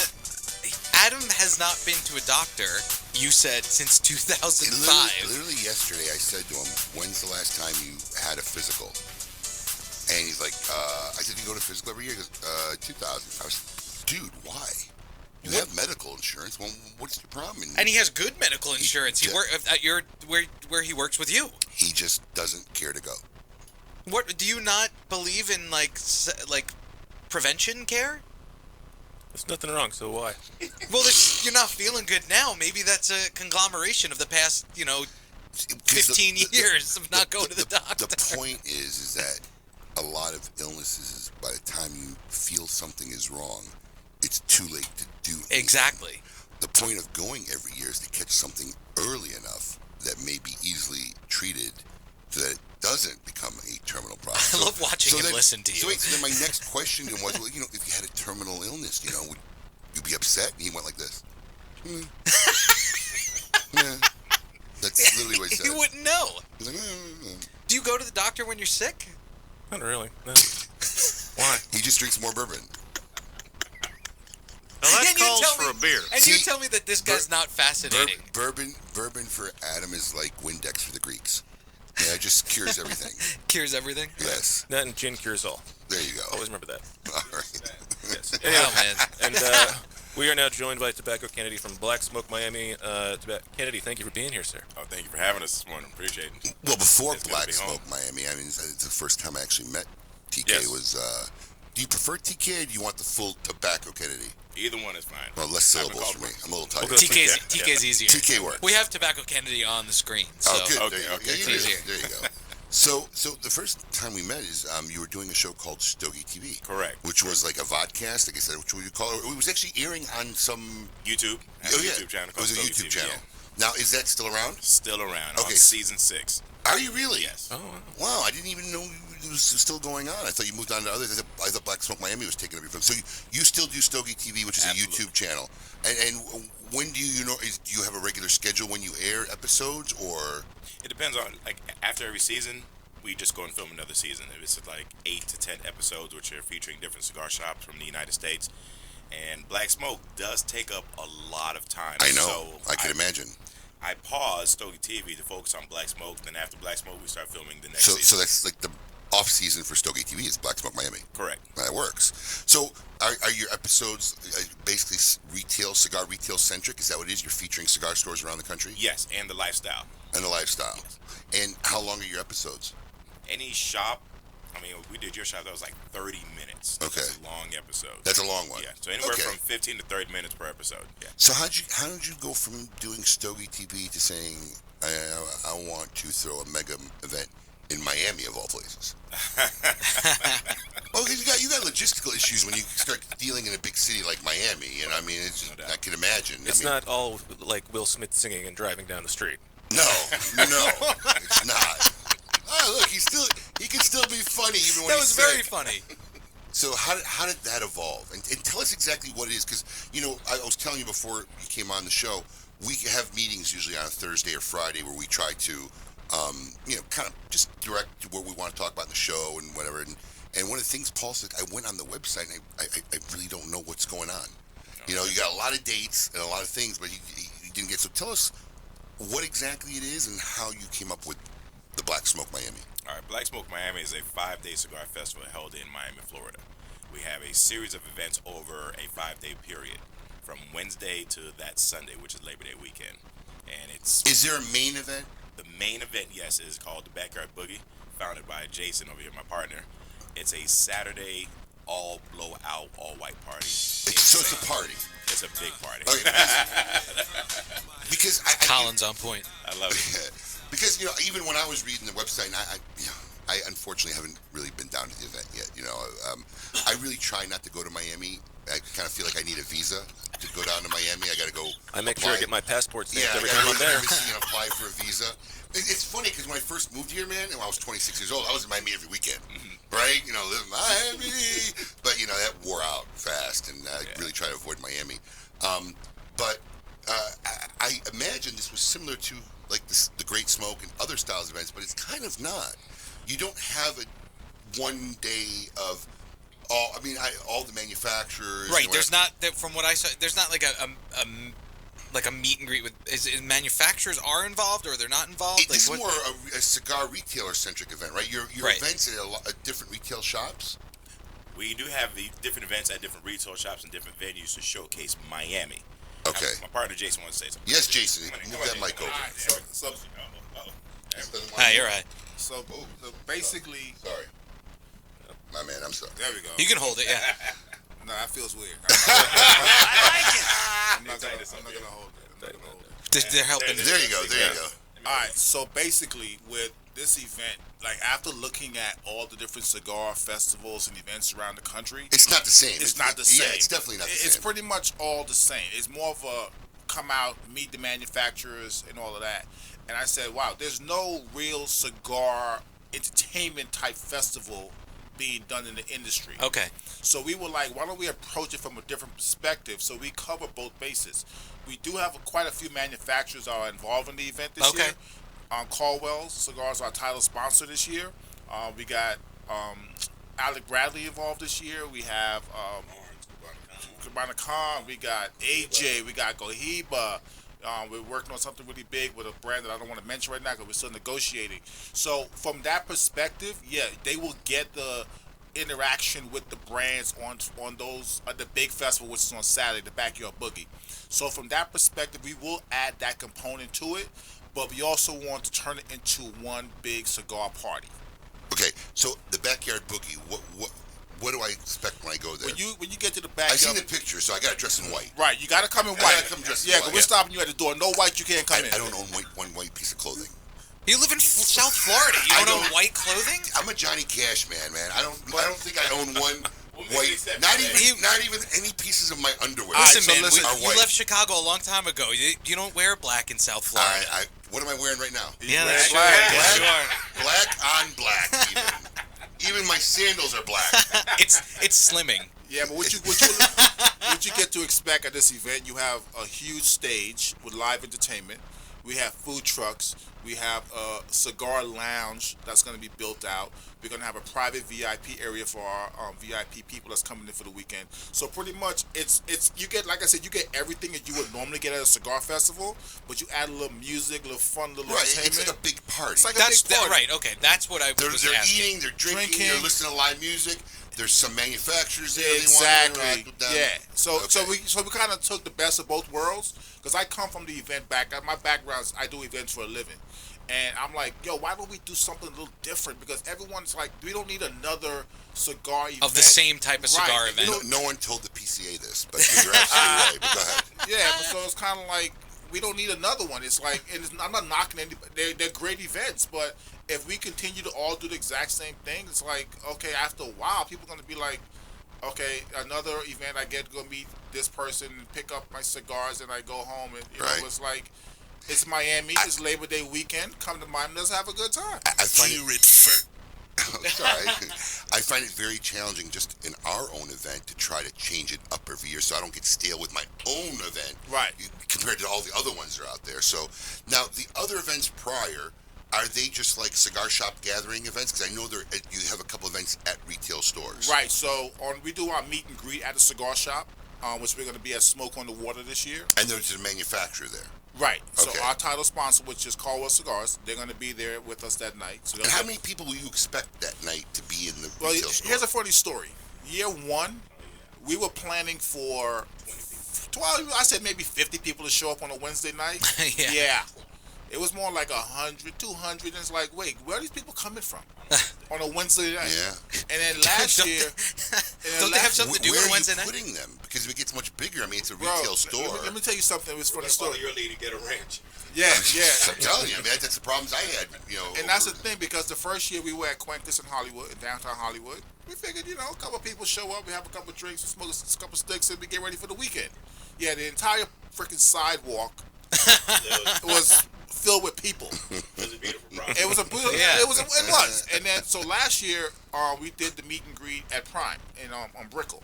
Again, we were saying, okay, last year was a couple of hundred people. Maybe we'll get about 200 people. Yeah, we packed out Prime last year. I mean, it was packed out. Like, I mean, you couldn't sit anywhere. It was a big party. So what we've learned was that with these events at cigar shops, they don't really work per se, because we have too many people showing up. That's what I'm saying. It's not a venue for it. Right. It's hard. And a lot of cigar shops reach out to, yo, come over here, bring it to our shop. I'm like, it's not that we don't want to come to your shop, but we have to make it comfortable. And Miami area, unfortunately, in major big cities, like when we're here in South Florida, we get a little spoiled, right? When we have some of our consumers go up to New York, man, all the shops are small. I said, do you know what they're paying a square foot up there? I mean, nobody's building a mega store in Manhattan, right? So Miami's the same thing. There's not like a lot of big venues down there to house it. I mean, you have a few options, but as you guys continue to grow, it's going to become more of a problem. Right. So that's why, you know, we have a great partnership with our host hotel, which happens to sit on a golf course, which has a huge outback. Now you're talking. So we were able to use that area now and incorporate that. So now people that are staying at the hotel, you don't have to go anywhere. Everything's right there at the hotel, outback, by the pool. So we kind of like, you know, this is year 3. And as we continue to grow... Man, 3 years like that. And we're already planning for year 5, which is going to be a milestone event year for us. So we're already thinking year 5, like, it has to be like a blowout year. So we're growing, you know, and as we grow and we learn and we, you know, because when TK first came to me with this project, I still remember the conversation that day, yo, we got to talk. And I'm like, okay, he's like, I got an idea for an event. Okay. And that's how he came to me. That's a great TK impression you got there. Listen to me. That's how most ideas start. I mean, it's something like that. I threw our 10th anniversary party. I think it was 10th anniversary, and one of the manufacturers was so blown away. I mean, we had like 650 to 800 people there, in our smaller West Palm store at the time. And he's like, dude, this is insane. Where do you go from here? And he was right. It was a pretty epic event. You know, we gave away a Harley and everything. I'm saying to myself, what? I'm sorry, you gave away what? A Harley. Okay, just want to make sure I heard that. Yeah, we've given away a Harley, a Camaro, a 1957 Caddy, and this year in November we'll be giving away a 1953 F Ford 100. Okay. In November. We'll talk about it after. Continue. So, anyways, we gave away a Harley that year. That was the first year I'd given something away, but it was really massive, especially back then. There were these type of events, and this wasn't like a festival. This was like a store event, almost 800 people, and we had this courtyard that was packed. And that's kind of where I came up with the idea. Like, what do you do next? I'm looking at this courtyard. I was like, I bet you I could throw kind of a cigar event here. And we did the first 2 years in that courtyard until it became shoulder to shoulder stupid, and we had to outgrow it. But I mean, that's things that you guys will enjoy and face in the next Looking forward to it, actually. upcoming years. So, question, because I'm leading into a question, because we had a topic Thursday night, is the name. How did you come up with the name Black Smoke Miami? All right. Here's where things get hairy. Black Smoke Miami. I've been in the industry I've been in since 2010. On the retail side, right? Yes. Okay. Then went to the delving a little deeper. Got my blessings from Abe. So, okay, you can go further. Get nice and close to that mic. Okay. Black Smoke Miami. What I've noticed over the years, I would say within the last 10 to 15 years, was an emergence of black people smoking cigars. You've noticed it for 10 to 15 years? Within a growth. Okay, because like last year, the number one trending thing in our industry that most people didn't even recognize were black-owned cigar shops that were basically catered to black people. I mean, there were more and more of these shops happening across the country, and but still, like Paul mentioned to me, right? He's like, do you feel like you were alienating some people, or did you want this to be strictly a culturally black event? No, I wanted this to be for everyone. I just wanted a platform that recognizes the emergence, that, hey, we're doing this collectively now. This is a celebration. Thank God we now have this. Thank God for the cigar industry that provides this platform for us to enjoy. Because Paul feels like he's uninvited. All right, Paul. He does. This is what he said. This is what he said to me.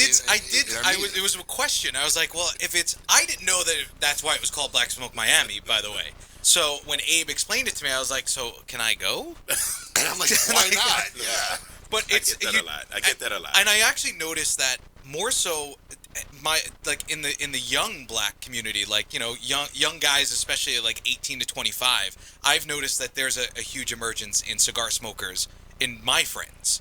And I don't know exactly why that is, because it was always an older generation thing for all races and cultures. Right, across the board. But now I've noticed definitely an emergence in the younger black youth smoking cigars, and quality cigars too, obviously. But why is that? I would have to say guidance. Okay. Like for example, like myself, my best friend was like, "Hey, listen, I want to put you on to something different. Yeah. You're a business guy. I think you should come over here. I smoke cigars. I hear some of the conversations going on at the cigar lounge. I'm like, a cigar lounge, really? Next thing you know, I get there, and true enough, they're having these great conversations about business, and I'm like, hey, man, great to meet you. Business card, going around. Then I turn around and I pass that information on to someone like, hey, come and join me at a cigar lounge. I want you to come and meet a couple people. So it's going from the golf course to the office to the cigar lounge in that same circle, and it just kept growing. It's like each one teach one, if you would. Like each one teach one. Come on, join me. I like that saying.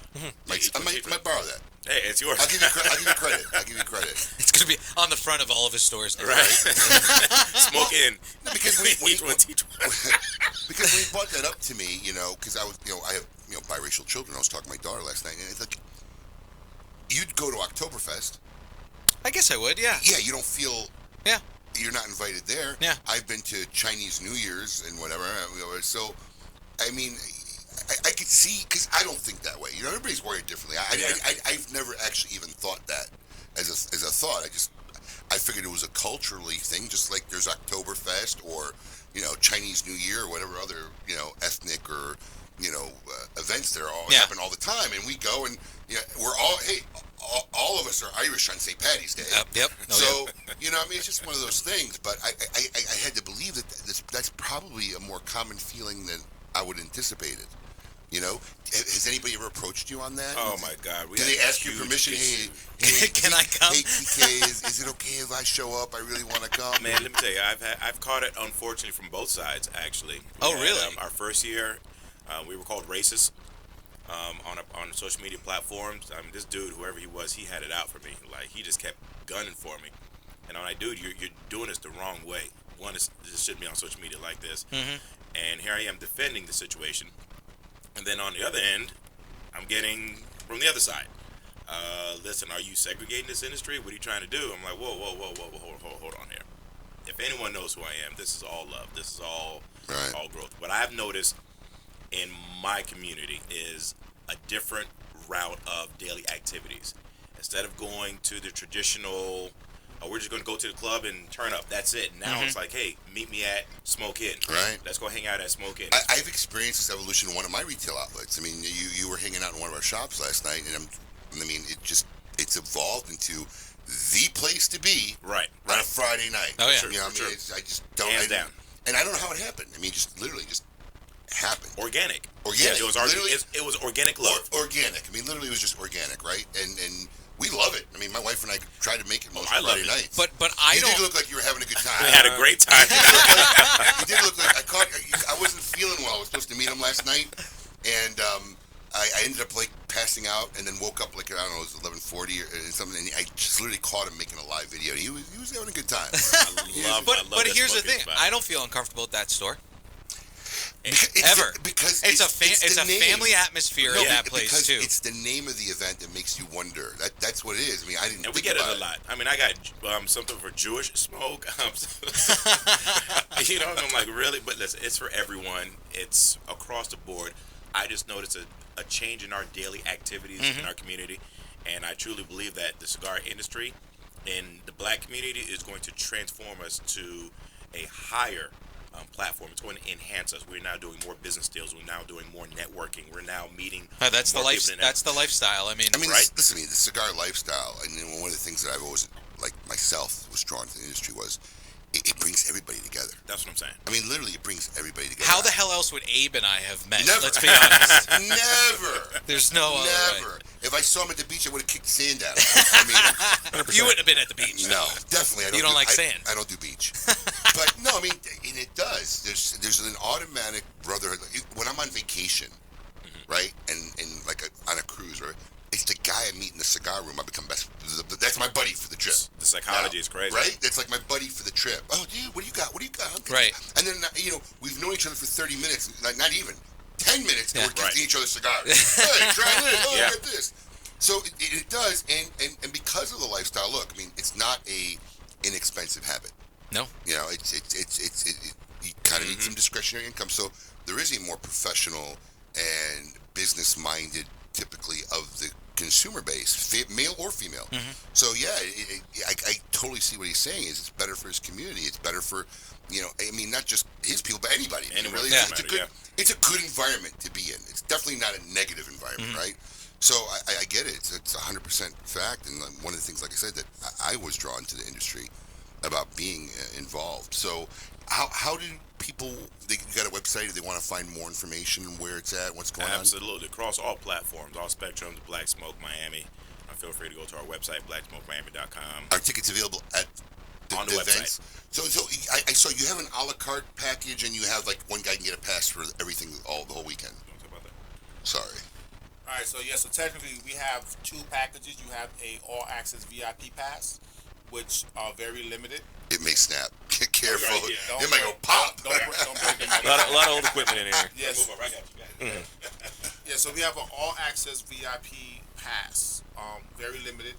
They're almost sold out. So if you don't have one, you better grab one because they're going really quickly.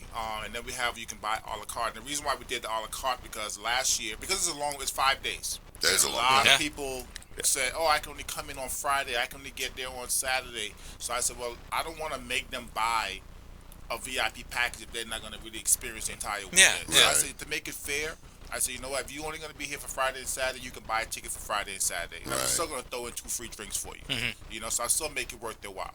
So so the VIP package is a weekend pass, which covers you for the entire weekend, food, drinks, the whole nine.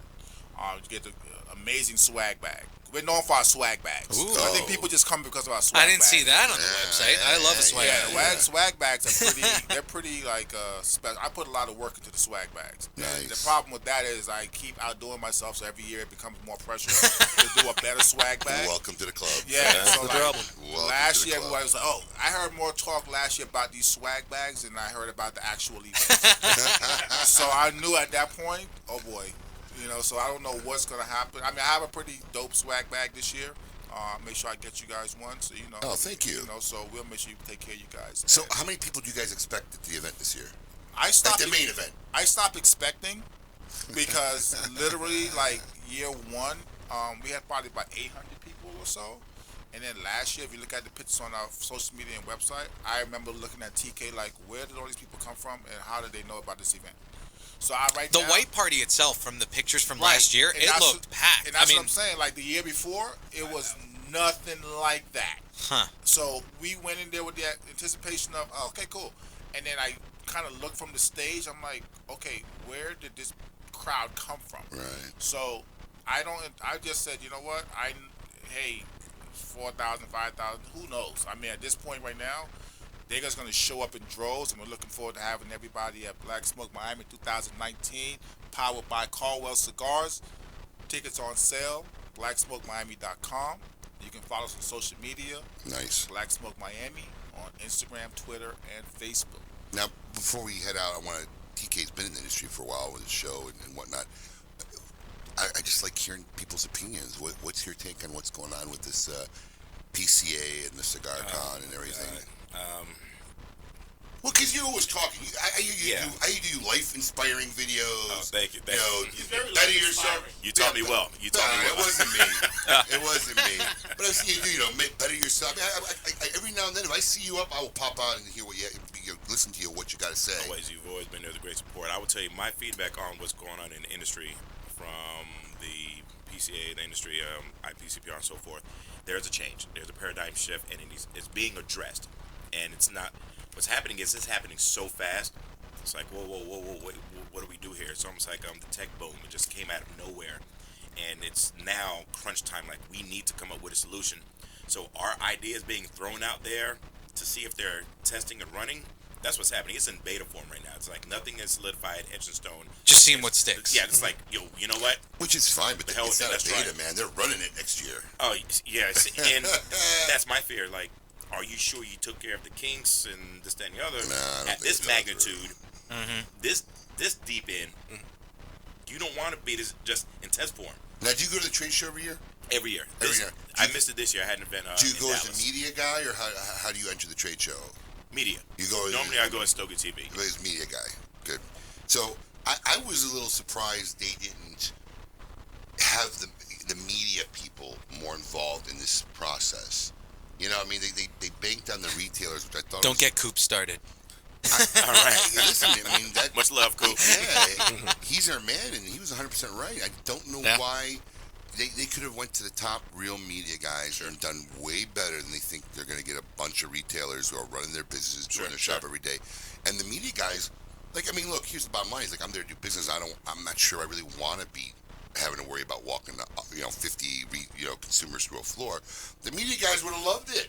They would have flocked toward it. They would have. I mean, these are the same guys who load up planes and take them to Dominican and Nicaragua for trips. So, well, I have a spoiler alert. I'm not gonna. Oh, now you gotta say it, bro. You broke. Yeah, seriously. You broke the ice. Hear it first Something big is on coming. KMA Talk Radio. Something big is coming. Trust me, Abe, you're right there. Trust me, I won't make a move without your blessing. Trust me. All right, gentlemen, thanks for being here. It's been a great show. Absolutely. We're going to take a moment now and see who belongs in a cigar insane asylum. All right. Welcome to the Cigar Asylum, Did you know I'm utterly insane? We all go a little mad sometimes. where logic and reason cease to exist. I'm the king of my castle. Oh, God. This Why does week, he keep playing Who belongs in a cigar insane asylum? Brought to you by Celia Asylum Cigars. It's funny. We actually had a long meeting Thursday, and I didn't even take the time to read this Thursday. I didn't think you did. I didn't. I'm glad you did, and I don't think you're going to like it. But. Yeah, probably not. I'm almost afraid to read it. This week's inductee takes her kleptomania to a new level. Rooney Katoon, 22, was rushed to the hospital weak and emaciated recently after she had started to vomit following every meal. Baffled, doctors in West Bengal, India, rushed her into exploratory surgery, only to discover the young woman had a hoard of items inside of her after a scan, including 69 chains, 80 earrings, 46 coins, 8 lockets, 11 nose rings, and 5 anklets. And a watch dial. This is in her abdomen? Yeah, in her stomach. According to Rooney's How big mother... is this girl? They did not... That's a great question. According to Rooney's mother, gold items and ornaments had recently started to vanish from the family home. The mother said she had no idea her daughter had been swallowing the items. She said when Katoon was confronted about the missing items, she would cry, but never revealed they had been swallowed. She was 22, by the way. This isn't a child. Is this like a psychological disorder? I don't know. Is this like the girl who ate the couch on My Strange Disease? Oh, yeah. She used to eat the couch cushions. Yeah, the couch cushions. Oh, that's so gross. Her family said that we noticed the ornaments were missing, but whenever we questioned... Oh, sorry. I already said that. I'm sorry. Yeah.